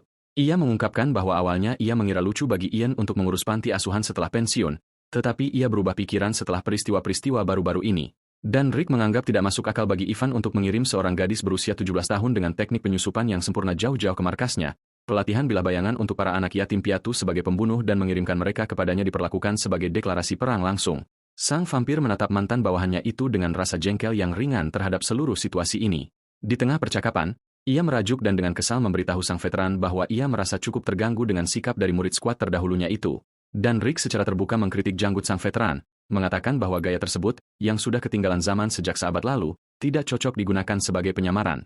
Ia mengeluh bahwa ia memanggilnya untuk berbicara dengan damai, tetapi pria itu terus melepaskan niat membunuh seolah-olah ia akan membunuh semua orang di sana. Ivan merenung dalam kebingungan atas tuduhan-tuduhan tersebut dan bertanya-tanya seberapa banyak yang harus ia jelaskan untuk menenangkannya dalam percakapan itu. Ivan teringat bahwa kerajaan terbagi secara internal dalam sengketa kekuasaan tahta yang sengit antara dua faksi bangsawan. Di satu sisi, Pangeran Mahkota ingin memicu perang eksternal dan di sisi lain, Putri Elizabeth berupaya menjaga perdamaian internal di kerajaan. Untuk mencegah perang, sang putri mengirim agen dengan kematian palsu untuk melindungi anak-anak pahlawan selama masa akademi. Ivan tahu bahwa dirinya lah agen rahasia ini, tetapi tetap bingung mengapa Enrich bertanya tentang apa yang sedang ia rencanakan. Mantan prajurit itu menduga bahwa Enrich telah berhenti mendukung sang putri dan bertanya-tanya di pihak mana sang master sebenarnya berada saat ini. Ivan mempertimbangkan kemungkinan mengerikan bahwa Enrich telah diam-diam bersekutu dengan Pangeran Mahkota yang ambisius dan berbahaya. Ketegangan di ruangan itu mencapai puncaknya saat aura mana dari kedua prajurit tersebut saling berbenturan dengan cara yang benar-benar mengerikan dalam upaya menyelesaikan segalanya melalui diplomasi. Ivan menyebutkan magang muda Henry yang akan masuk Universitas St. Ian tahun ini. Enrique tersenyum dengan cara yang menyeramkan dengan mata merah yang berpendar dan menuntut agar mantan prajurit itu melanjutkan penjelasannya tanpa bertele-tele. Bahkan mengatakan bahwa kliennya menjadi tertarik pada gadis itu karena cedera apapun padanya akan menjadi kerugian yang tidak dapat diperbaiki bagi negara. Ia menjelaskan bahwa ia ditugaskan oleh sang putri untuk melindungi anak magang tersebut, dengan harapan Enrique memahami pesan damai dari permintaan itu. Masalahnya adalah dalam pikiran Enrich yang terdistorsi, setiap kalimat ramah yang diucapkan oleh Ivan terdengar seperti ancaman pembunuhan terhadap muridnya. Ivan menghela napas, berpikir bahwa ia telah menyelesaikan semuanya, tetapi Enrique membanting meja dengan marah, percaya bahwa ia berniat membunuh muridnya. Diliputi keputusasaan, sang master berteriak melewati pintu ruangan seketika, memanggil muridnya Lucia untuk masuk ke dalam ruangan. Pintu terbuka dan suara muda yang ceria merespons dengan antusias, menjawab panggilan mendesak dan putus asa dari sang guru. Lucia masuk sambil tersenyum dan membungkuk dengan hormat di hadapan Ivan, mengatakan bahwa ia telah mendengar banyak hal tentang veteran perang legendaris tersebut. Ivan menyadari bahwa gadis itu adalah manusia biasa dan bertanya apakah ia sepenuhnya menyadari ras sebenarnya dari masternya sendiri. Dengan senyum polos, Lucia menyatakan dengan keyakinan mutlak dan kegembiraan bahwa masternya, Rick, hanyalah seorang wanita manusia biasa. Ia beralasan bahwa terlepas dari pola makan Enric yang aneh, sang master adalah orang luar biasa yang penuh kemanusiaan dan melindungi kerajaan. Ivan dibuat terdiam 1000 bahasa saat menyaksikan kepolosan dan kekaguman buta dari gadis manusia tersebut terhadap seorang vampir fana. Mantan prajurit itu merenungkan bahwa setelah perang melawan para iblis, kerajaan menjadi tidak toleran terhadap non-manusia dan gadis itu memiliki pikiran yang sangat terbuka. Enric memuji sang murid dengan bangga, menyatakan bahwa wanita muda tersebut adalah hadiah yang berharga dan orang yang jauh lebih baik daripada mereka berdua. Dikelilingi oleh kobaran aura merah, sang vampir menyatakan dengan tatapan mematikan bahwa ia benar-benar tidak ingin harus membunuh temannya, Ivan. Melihat bahwa pertempuran tidak dapat dihindari sama sekali, Ivan meletakkan tangannya pada kapaknya yang tajam, bersiap untuk bertarung secara serius. Sambil menghunus senjatanya, mantan prajurit itu menghadapi sang master dan bertanya kepada siapa kesetiaan sejati miliknya berada dalam politik kerajaan. Ivan mempertanyakan harga apa yang dibayarkan oleh Alexander kepadanya sebagai imbalan atas aliansi ini, menyeratkan pembayaran dalam bentuk darah, tanah, atau nyawa. Sang vampir menghentikan serangannya seketika dan bertanya dengan terkejut apakah bukannya Ivan sendiri yang telah bersekutu dengan pangeran serakah Alexander. Ivan menjadi bingung dengan reaksinya dan dengan tulus menjamin bahwa ia bahkan tidak pernah bersama pangeran yang gemar tersenyum itu sepanjang hidupnya. Keheningan yang canggung mengambil alih ruangan saat keduanya saling menatap setelah menyadari bahwa mereka membuat kesalahpahaman besar dalam percakapan tersebut. Suasana pertempuran yang berat larut menjadi adegan komikal dengan kedua belah pihak tidak mengerti bagaimana mereka bisa mencapai kebingungan yang luar biasa ini, dan Reyek meluapkan kekesalannya dengan mengatakan bahwa berbicara dengan Ivan sangat melelahkan sementara Lucia mencoba mencairkan suasana dengan sedikit tawa. Lucia bercanda bahwa keduanya terlihat cocok bersama dan Enric menjadi salah tingkah serta malu, bertanya apa yang dibicarakan oleh gadis itu. Ivan menghela napas lega dan berpikir bahwa dengan ketegangan seperti itu dalam pertemuan tersebut, ia harus meminta uang lembur dari sang putri sendiri. Sambil menyeruput kopi panas, sang veteran menyimpulkan dengan kepuasan bahwa bagaimanapun juga, kesalahpahaman awal telah sepenuhnya terselesaikan. Ia merenungkan bahwa bahkan jika tutorialnya berlanjut, Lucia akan aman karena Enrich sendiri yang akan merawat muridnya secara langsung. Lucia merayakan dan memuji aura menakutkan masternya sementara Enrich tersenyum jenaka, mengabaikan pujian dari sang murid muda sambil mengamati kasih sayang di antara mereka berdua. Ivan mencatat bahwa mereka terlihat seperti ibu dan anak, dan menyimpulkan dengan nada ironis bahwa pertemuan orang tua dan guru tersebut berakhir dengan baik pada akhirnya, dan Rick bertanya dengan terkejut mengapa Ivan mengajari teknik penyergapan kepada anak-anak yatim piatu dan ia menjawab bahwa anak-anak tersebut mempelajarinya sendiri. Kemudian, Ivan berjalan menyusuri jalan panjang kembali ke panti asuhan di samping Priscilla, dengan tenang menemani langkah kakinya. Selama perjalanan, sang veteran bertanya-tanya apa yang menyebabkan Priscilla pergi begitu jauh ke kota hingga ia tertangkap oleh anak buah Enrich. Gadis itu mengumpulkan keberanian untuk memecah keheningan dan memanggil sang direktur, sementara Ivan merespons dengan gumaman yang sangat penuh perhatian. Priscilla bertanya dengan mata yang berkaca-kaca apakah sang direktur bersiap untuk pergi dan meninggalkan mereka selamanya di panti asuhan. Ivan memahami ketidakamanan gadis itu. Setibanya ia mengingat kunjungan dari agen pemerintah dan ketidakhadirannya baru-baru ini dari dalam tempat perlindungan tersebut, ia mempertanyakan apakah karena tamasya-tamasya ini atau melihatnya menulis daftar kepulangan sehingga wanita muda itu berpikir ia akan pergi. Merenung lebih dalam, mantan prajurit itu menyadari bahwa alasan sebenarnya di balik kecemasan anak-anak adalah sesuatu yang jauh lebih dalam dan menyedihkan. Ia mengakui bahwa tanpa disadarinya, ia akhirnya membiarkan hasrat lamanya yang konstan untuk meninggalkan dunia itu terlihat oleh anak-anak yatim piatu tersebut. Tangisan pelan Priscilla menginterupsi pikirannya, membuat sang veteran menatapnya dengan banyak perhatian dan kepedulian. Priscilla jatuh dalam tangisan, memohon padanya untuk tidak pergi karena semua anak yatim piatu akan tersesat tanpa kehadirannya di sana. Ivan memahami ketakutan gadis itu, yang sebagai anak yatim piatu akibat perang, merasa takut dari lubuk hatinya yang paling dalam akan kehilangan satu-satunya rumah aman yang ia temukan. Ia mendapati bahwa gadis itu pergi secara diam-diam untuk mencari pekerjaan di kota dan bahwa ia disangka sebagai mata-mata karena berjalan dalam keheningan mutlak. Merasa kasihan atas situasi tersebut, Ivan mengenakan mantelnya sendiri di pundak gadis itu sementara ia bertanya sambil menangis kemana ia akan pergi.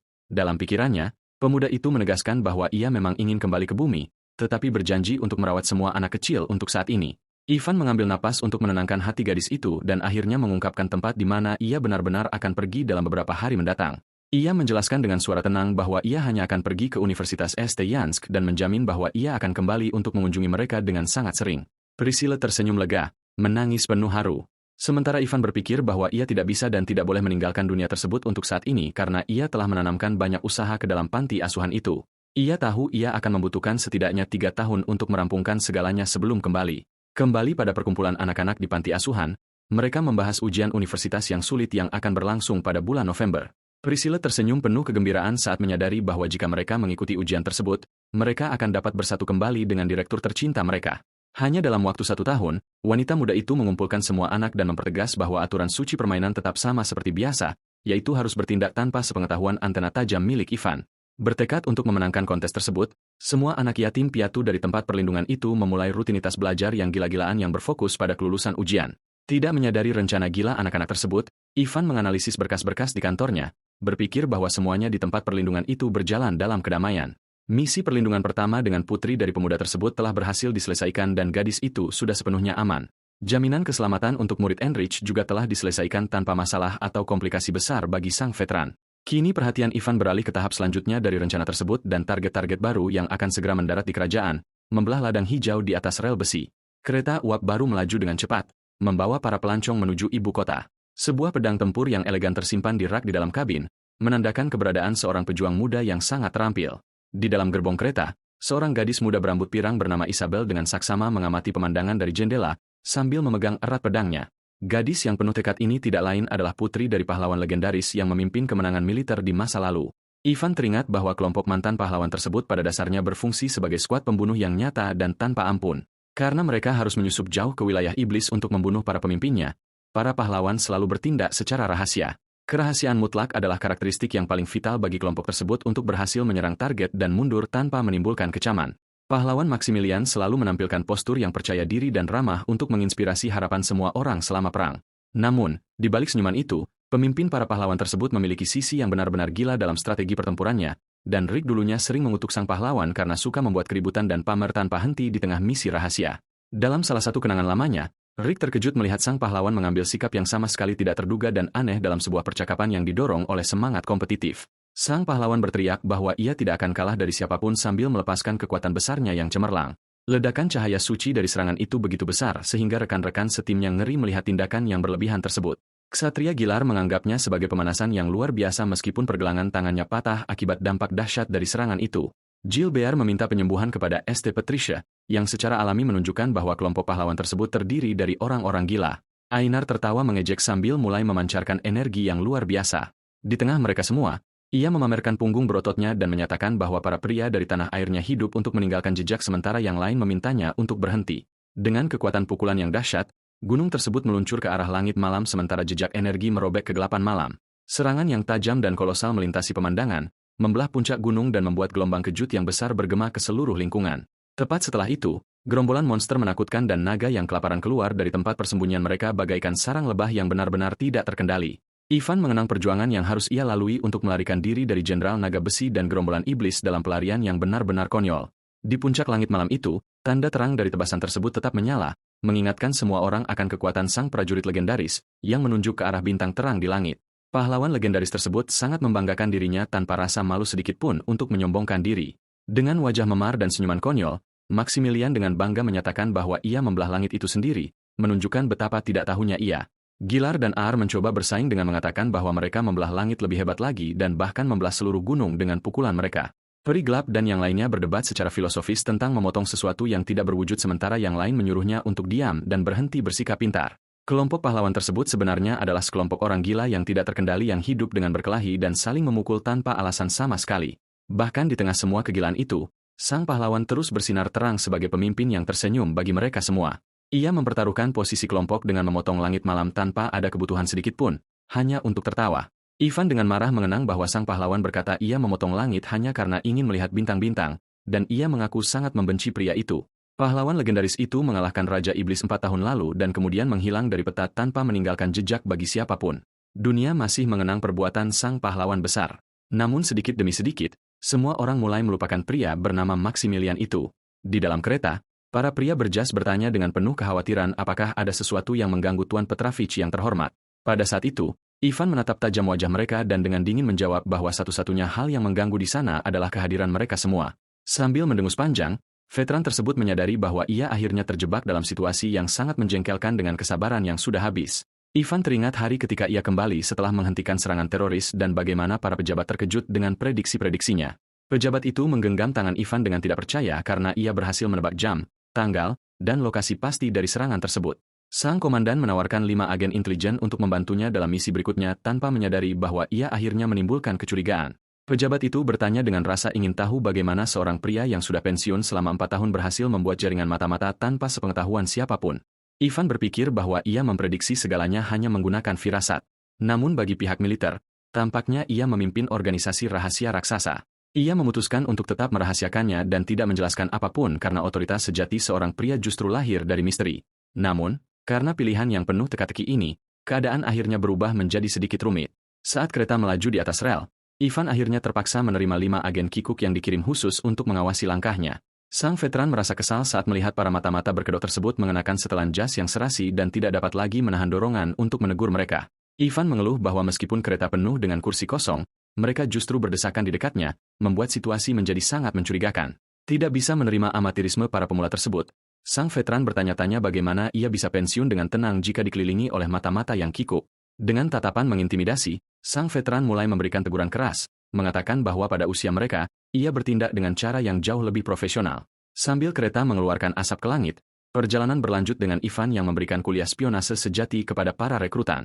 Roda-roda besi berputar cepat di sepanjang rel sementara omelan sang mantan prajurit terus berlanjut di dalam gerbong kereta. Setibanya di stasiun, para agen berbaris dan mengucapkan selamat tinggal kepada Ivan dengan rasa hormat yang luar biasa.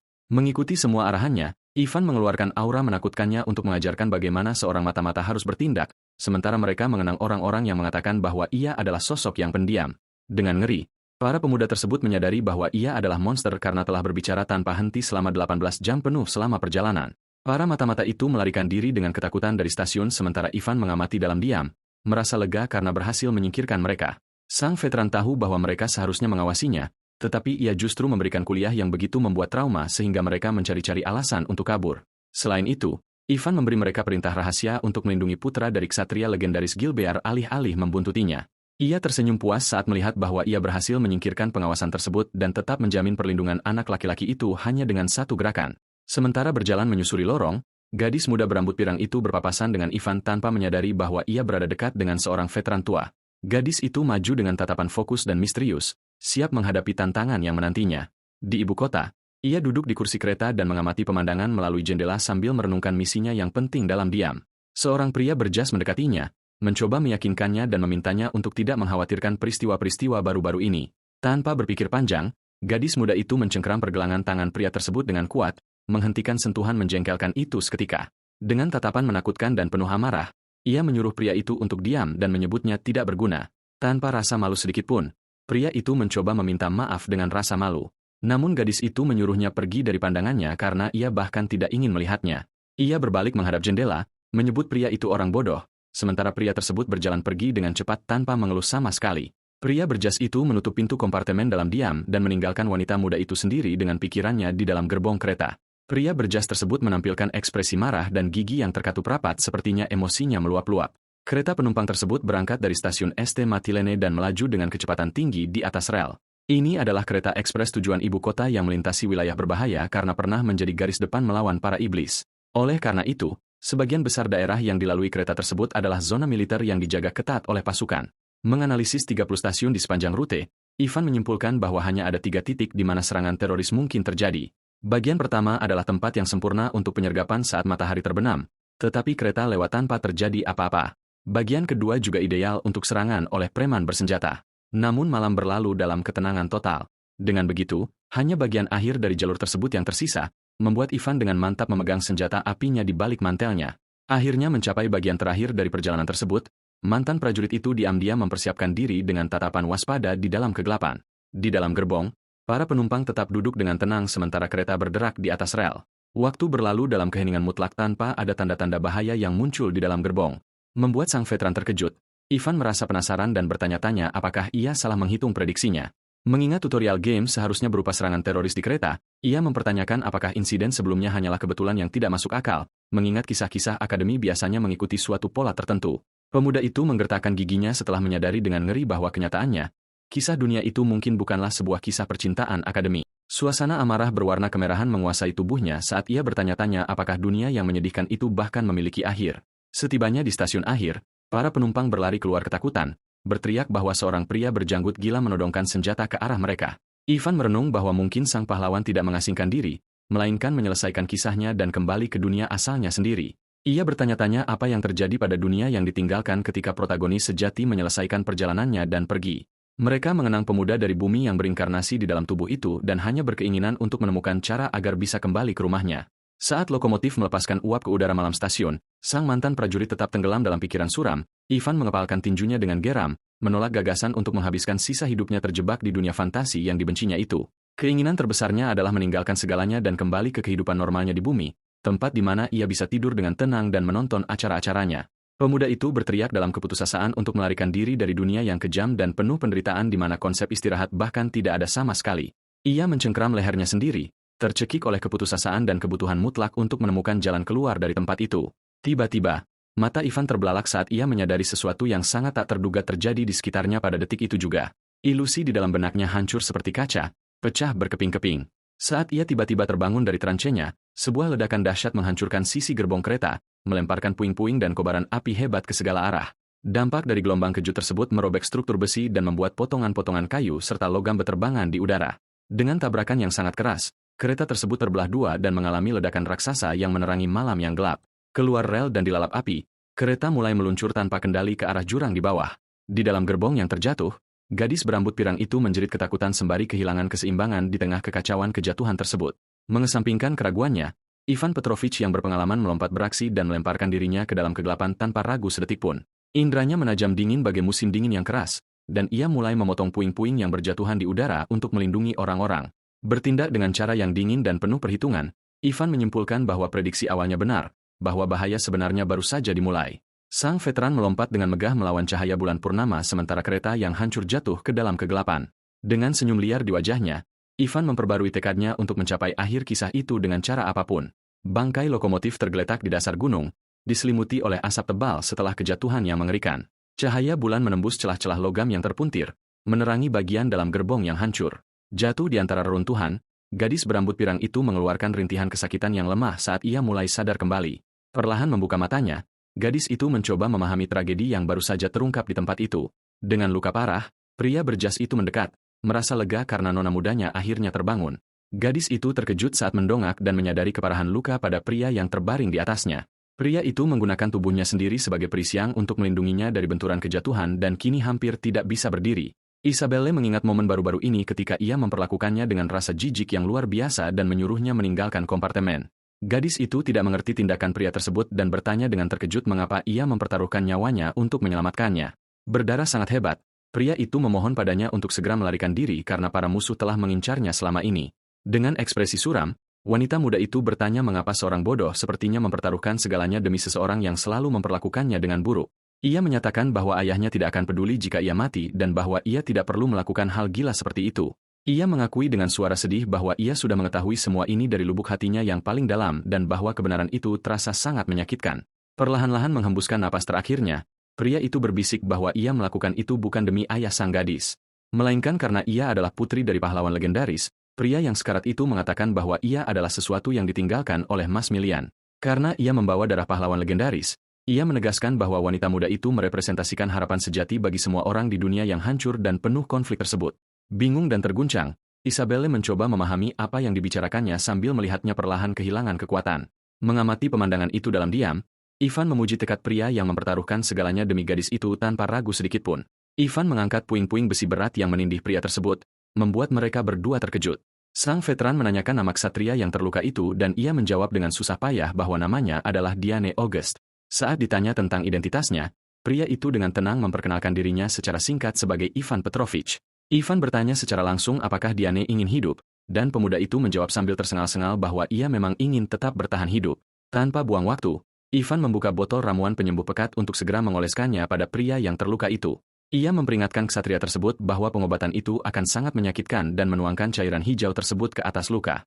Diane menahan rasa sakit yang luar biasa dari ramuan itu melalui tekad murni, dan Isabelle memutuskan untuk menyimpan pemandangan itu di dalam benaknya selamanya.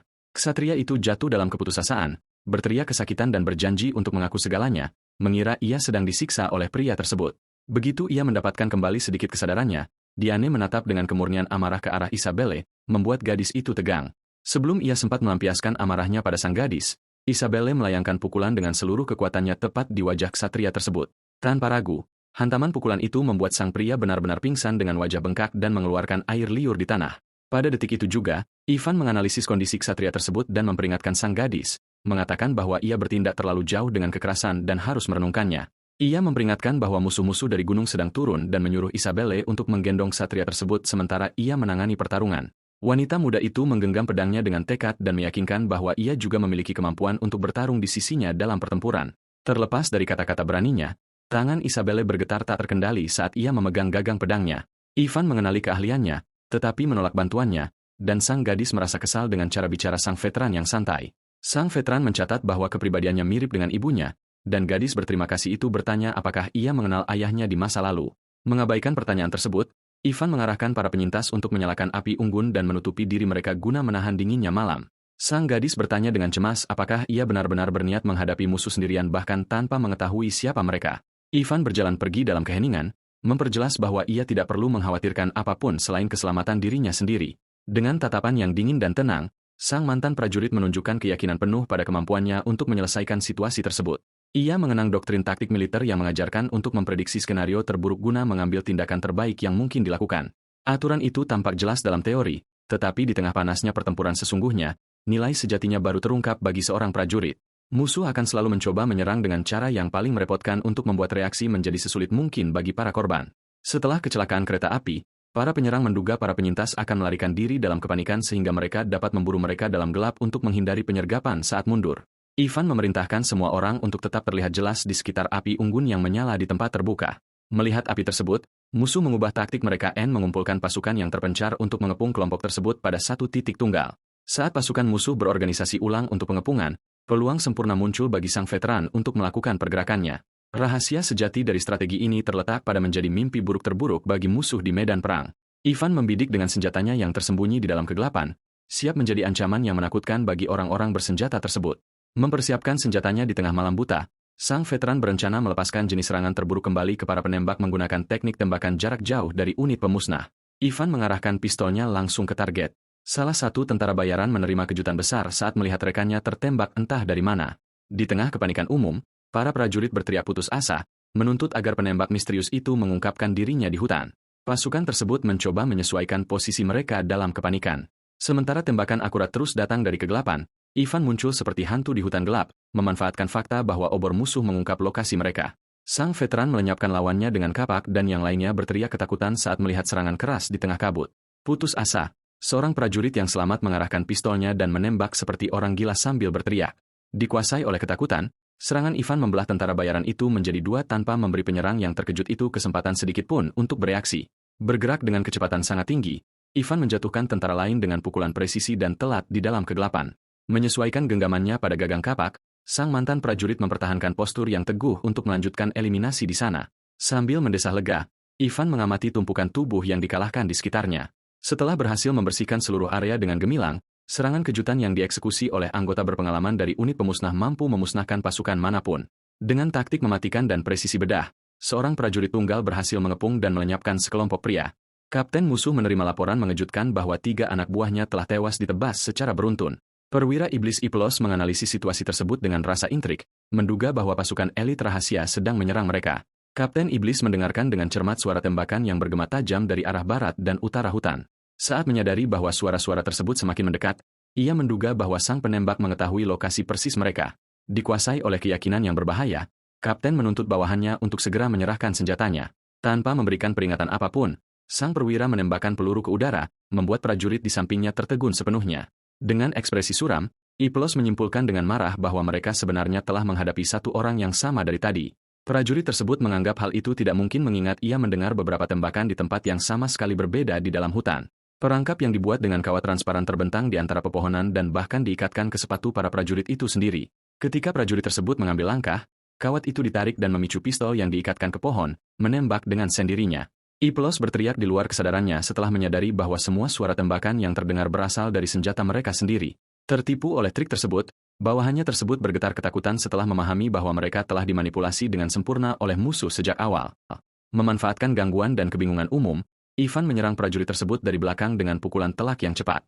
Perwira tersebut menyadari bahwa musuh menggunakan suara-suara tersebut sebagai umpan untuk menyeret kelompok pencari tepat ke tempat yang ia inginkan. Prajurit tersebut bertanya-tanya dengan kebingungan yang luar biasa apakah strategi yang begitu kejam dan tanpa celah ini bisa menjadi karya dari putri pahlawan besar tersebut. Iplos mengingat kekuatan sang pahlawan yang absurd dan mengerikan, mengetahui bahwa keturunannya pasti akan berbahaya. Kapten memerintahkan mobilisasi segera seluruh pasukan untuk memburu dan memusnahkan pria itu di hutan. Iplos memperingatkan bahwa ia akan bertindak sendiri dan terpisah dari kelompok lainnya, membuat prajurit itu terkejut bukan main. Gema tembakan lain membelah keheningan malam saat seekor burung terbang, terkejut ke langit pegunungan. Para penyintas kecelakaan itu gemetar ketakutan di sekitar api unggun. Percaya bahwa setiap orang akan segera binasa, Isabelle berusaha menyadarkan Diane kembali ke kenyataan sementara malam terus mengalir seperti anak kecil. Wanita muda itu bergidik, matanya melebar saat mendengar langkah kaki yang mengancam mendekati tempat perkemahan. Kapten Iblis muncul dari bayang-bayang, menatap para penyintas. Sementara Isabelle berdiri dengan pedang terhunus, menampilkan dirinya dengan aura yang mengesankan, sang perwira mengungkapkan pangkat militer dan mengarahkan bilah pedangnya ke arah gadis itu. Sang iblis menyatakan bahwa ia secara pribadi akan memastikan untuk memusnahkan keturunan sang pahlawan demi membalas kehormatan pasukannya. Di tajuk pepohonan, cahaya rembulan menerangi medan pertempuran di mana nasib setiap orang akan segera ditentukan. Tersembunyi di antara dahan-dahan, Ivan melakukan perhitungan dan mencatat bahwa pasukan musuh terdiri dari total 50 orang. Ia menyeka darah dari bilah kapaknya, menjaga fokus penuh pada eliminasi diam-diam terhadap setiap target. Melihat ke bawah pada tubuh-tubuh yang tewas di tanah, mantan prajurit itu menyadari bahwa ia telah melenyapkan sebagian besar prajurit tersebut. Menyimpan senjatanya di sabuk, veteran itu bersiap untuk mengambil langkah selanjutnya dalam strategi pertempurannya. Ivan berjalan melalui hutan yang gelap, merenungkan inkonsistensi berbahaya dari segala sesuatu yang ia alami. Ia menganggap tingkat kesulitan dari tutorial yang seharusnya ini sangat tidak masuk akal dan jauh berbeda dari game biasa. Pada misi pertama, situasi dengan SCC sangat sederhana dan musuhnya lemah serta mudah dikalahkan. Di sisi lain, cobaan Isabelle saat ini tampak mustahil dengan kecelakaan kereta dan kehancuran total gerbong tersebut. Lebih buruk lagi, gerombolan elit menyerang tepat setelahnya tanpa memberinya kesempatan untuk belajar. Bos dari tahap ini adalah kapten yang berpengalaman dan terlalu kuat untuk dihadapi dan dikalahkan oleh seorang pemula. Ivan tahu bahwa iblis-iblis ini bertarung dengan niat membunuh yang sebenarnya terhadap gadis itu, bukan sekadar untuk menakut-nakutinya. Satu-satunya cara baginya untuk selamat dari pembantaian ini adalah melalui intervensi karakter pendukung di tempat kejadian. Sang veteran terkejut saat menyadari bahwa dirinya lah yang menjadi penolong yang dikirim untuk menyelamatkan gadis itu. Jika ia hanyalah karakter figuran yang tidak penting di dunia ini, ia tidak akan pernah menerima pujian atau hadiah. Pengejaran yang mendalam mengonsumsinya pada pemikiran bahwa ia mungkin terjebak di sana selamanya tanpa kesempatan untuk kembali ke bumi. Mantan prajurit itu terpecah antara memahami tingkat kesulitan misi yang gila dan mengetahui apakah wanita muda itu akan mati tanpa bantuannya. Dengan tatapan penuh tekad, Ivan menyimpulkan bahwa hanya ada satu cara praktis untuk menguji nasib gadis itu dalam praktik. Dari atas bukit, ia diam-diam mengamati tempat perkemahan yang diterangi oleh kobaran api dalam kegelapan malam. Iplos mendekat dengan tenang sementara gadis itu menempatkan dirinya sendirian di depan para warga sipil yang ketakutan untuk bertarung. Sang iblis secara terbuka mengejek kelemahan Isabelle, menyatakan bahwa ia gagal menghormati reputasi ayahnya, bahkan dengan rasa takut yang melumpuhkan tubuhnya. Wanita muda itu mengangkat pedangnya, siap bertahan sampai detik terakhir. Dari atas pohon, Ivan memutuskan bahwa ia tidak akan ikut campur ke dalam pertarungan dalam keadaan apapun. Untuk menguji sistem tersebut, Isabelle maju menyerang dengan berteriak dan menyerang dengan amarah, tetapi tebasan bilahnya dengan mudah dipetakan oleh sang bos. Perwira tersebut menangkis pukulan itu dengan mudah dan mencibir, mengatakan bahwa siswa akademi hanya tahu cara mengikuti manual di luar kepala. Kesal dengan ejekan tersebut, Isabelle menyuruhnya diam dan mencoba mendesak serangannya dengan kekuatan yang lebih besar lagi. Para penyintas menyaksikan dengan ngeri saat keturunan pahlawan itu didesak mundur dan dikalahkan dalam duel tersebut. Kapten itu mencibir, mengatakan bahwa ilmu pedang hanya berfungsi untuk membenamkan bilah pedang ke dalam daging lawan. Sambil menyerang dengan amarah, iblis tersebut mencibir melihat putri pahlawan itu mencapai usia ini tanpa pernah menghadapi pertarungan nyata dalam hidupnya. Dikuasai amarah, Isabelle menyuruh monster itu diam dan memusatkan energinya ke bilah pedangnya untuk mencoba serangan balik. Dengan pukulan brutal, pedang Isabelle terlempar dari tangannya dan terbang jauh, berputar ke langit pegunungan. Bilah itu jatuh tertancap di tanah, sementara wanita muda itu berdiri tanpa senjata dan berada di belas kasihan kapten musuh yang menakutkan. Menyesali kehilangan pasukannya, Iplos terkejut karena dapat mengalahkan gadis itu dengan begitu cepat dan tanpa kesulitan besar. Menunjuk ujung pedangnya, perwira itu mencibir, mengatakan bahwa ia tidak melindungi siapapun dan menuntut kata-kata terakhirnya di dalam hidup. Dengan kepala tertunduk dan terluka parah, wanita muda itu memikirkan beban reputasi ayahnya. Sambil mendengarkan kata-kata penyerangnya, ia mengingat ajaran kuno yang menyarankan agar tidak pernah mencoba mengubah diri menjadi pahlawan dengan biaya berapapun. Ia ingat bahwa seorang pahlawan sejati disebut demikian bukan karena menjadi yang terkuat, tetapi karena menjadi yang paling berani dari semuanya. Sumpah ksatria yang diambil oleh Diane di masa lalu bergema di dalam benak Isabelle pada saat paling kritis dari pertarungan tersebut. Aturan tersebut menyatakan bahwa seorang ksatria harus sadar akan kelemahannya sendiri sebelum menuju ke medan perang. Bahkan saat tidak sadarkan diri dan mengigau, Diane tetap mengukir sumpah itu di lubuk hatinya yang paling dalam sebagai kode suci. Sumpah tersebut mengajarkan seseorang untuk menempatkan diri pada posisi yang lemah dan melihat dunia melalui mata mereka yang membutuhkan pertolongan. Dengan ketenangan di tatapannya, Isabelle akhirnya menerima keterbatasannya dan mengakui dari lubuk hatinya yang paling dalam bahwa ia memang sangat lemah. Ketika iblis tersebut melancarkan serangan fatal, gadis itu berjongkok dengan lincah dan menghindari bilah tersebut. Mengetahui keterbatasannya secara persis, ia mengambil kembali pedangnya dari tanah. Memahami bahwa seorang ksatria bertarung semata-mata karena melindungi orang lain adalah hal yang benar untuk dilakukan. Melihat para penyintas yang ketakutan, ia menyadari bahwa membela yang tak bersalah adalah tugas yang sesederhana dan sewajarnya seperti membantu seseorang. Iplos menyerang sekali lagi dengan brutal, mencoba menghancurkan ksatria muda dari kerajaan Files tersebut dalam satu serangan tunggal. Isabelle memegang gagang pedangnya dengan kuat saat energi terang mulai berkumpul di tangannya. Dengan benturan yang menggema, gadis itu menangkis serangan tersebut dan memantulkan kekuatan bos iblis dengan tekad dan kerendahan hati yang murni. Mengambil posisi bertempurnya, sang pewaris berdiri sebagai perisai hidup di hadapan semua penyintas yang terluka. Matanya bersinar dengan kekuatan yang bangkit saat ia mengangkat pedangnya, siap untuk memenuhi tugasnya, bagaimanapun biayanya. Pertempuran semakin sengit dan keduanya bertukar pukulan sengit, membuat percikan api dan ledakan cahaya sihir menerangi malam. Bergerak dengan ketangkasan yang luar biasa, Isabelle berhasil mengimbangi kecepatan kapten tersebut dan melakukan serangan balik tanpa mundur satu langkah pun. Perwira iblis itu jatuh dalam keterkejutan total. Tidak mampu memahami dari mana begitu banyak kekuatan dan presisi dari gadis itu berasal. Dengan mata yang berkilau karena sihir, Isabelle menyalurkan seluruh kekuatannya dan memberikan tebasan diagonal yang sempurna kepada lawannya. Bilah perak itu menembus pertahanan iblis tersebut dengan kecepatan yang menakjubkan, membelah kegelapan di tempat terbuka itu. Di bawah cahaya bulan purnama, pedang Isabelle menembus dada Iplos, menyebabkan darah monster itu menyembur ke udara. Darah sang bos tumpah ke tanah, dan ia mengeluarkan tawa yang lemah dan menyakitkan setelah menyadari bahwa dirinya telah diserang secara mematikan. Sambil terhuyung-huyung, iblis itu mengakui dengan terkejut bahwa ia ditusuk pertama kali oleh pahlawan legendaris dan sekarang oleh putrinya sendiri. Kekuatannya habis untuk tetap berdiri, kapten musuh itu jatuh berlutut ke tanah, mengakhiri ancaman bagi para penyintas. Menatap musuh yang telah dikalahkan, wanita muda itu dengan tegas menyatakan bahwa dirinya tidak ingin hanya dikenal sebagai anak sang pahlawan. Ia dengan bangga mendeklarasikan bahwa dirinya adalah Isabelle, putri dari Maximilian dan Marie, dan bahwa ia bertarung demi kehormatan serta keyakinannya sendiri. Sang perwira membisikkan kata-kata terakhirnya lalu terkulai tak bernyawa di atas bumi, menyegel kemenangan mutlak sang pejuang muda. Kelelahan dan terkuras tenaganya, Isabelle jatuh berlutut ke tanah, melepaskan desahan napas lega yang panjang karena telah selamat. Meskipun sekujur tubuhnya pegal dan lelah, sebuah senyuman lembut terukir di wajahnya saat ia melihat sekeliling dan menyaksikan hasil dari pertempuran tersebut. Semua warga sipil yang berada di tempat perkemahan bersorak dan berpelukan dengan penuh haru. Merasa lega bahwa semua orang selamat dan baik-baik saja, wanita muda itu terperanjat kaget ketika mendengar suara yang tidak asing memuji penampilan sempurnanya di tengah kekacauan itu. Ivan muncul, berjalan dengan tenang melalui reruntuhan, dan Isabelle bertanya apa yang terjadi pada monster-monster lainnya. Veteran berhati dingin itu memberitahunya bahwa kapten yang telah tumbang adalah musuh terakhir yang tersisa, dan semua yang lain telah dibasmi. Duduk di tanah, gadis itu terkekeh pelan dan memuji kemampuan luar biasa mantan prajurit itu dalam menangani semuanya sendirian di dalam hutan. Ivan menganalisis apa yang terjadi dan memahami bahwa serangan itu hanyalah sebuah peristiwa kebangkitan di dalam tutorial permainan. Ia menyimpulkan bahwa menurut kiasan tradisional, semua warga sipil dan sang satria seharusnya tewas secara tragis oleh para monster. Tragedi itu akan berfungsi untuk membuat wanita muda tersebut membangkitkan kekuatan tersembunyinya dan melenyapkan musuh-musuh yang dikuasai oleh dendam. Namun, semua orang berhasil diselamatkan berkat campur tangannya, membuktikan bahwa dirinya tidak bertindak seperti karakter figuran biasa. Merasa sangat lega, sang veteran menegaskan pada dirinya sendiri bahwa ia bukan seorang figuran yang bisa dibuang begitu saja dan bahwa ia memiliki kehendak bebas.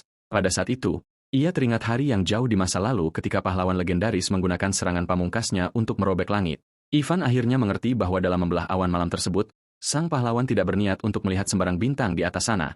Ia hanya ingin memastikan bahwa bintang kejora terus bersinar di langit bahkan di tengah kegelapan perang. Ivan menegaskan kembali pada dirinya sendiri bahwa ia tidak pernah menyukai sang pahlawan, tetapi ia mengakui kehebatan tindakan pria tersebut. Bahkan hingga hari ini, kenangan akan kecemerlangan Maximilian yang menginspirasi tetap hidup di dalam benak sang mantan prajurit. Menatap Isabelle, ia menyadari bahwa bintang kejora itu terus bersinar dan tugasnya hanyalah mengaguminya dari jauh. Dengan pikiran yang sepenuhnya jernih, sang veteran memfokuskan perhatian pada misi sejati untuk menjamin kelulusan semua anak dengan aman. Untuk mencapai tujuan ini, Ivan tahu ia harus menyelidiki bagaimana para iblis bisa bertindak begitu dekat dengan ibu kota itu sendiri. Ia bertanya-tanya siapa pemimpin dari faksi ini, dan sudah berapa banyak iblis yang berhasil menyusup ke akademi kerajaan. Isabelle berubah pucat dan terkejut melihat sang veteran mengeluarkan satu lagi ramuan menyakitkan itu dari jaketnya. Dengan raut wajah muram, Ivan membuka botol tersebut, bersiap menggunakan ramuan itu untuk menginterogasi iblis yang telah tumbang dan merobek kebenaran dari mulutnya.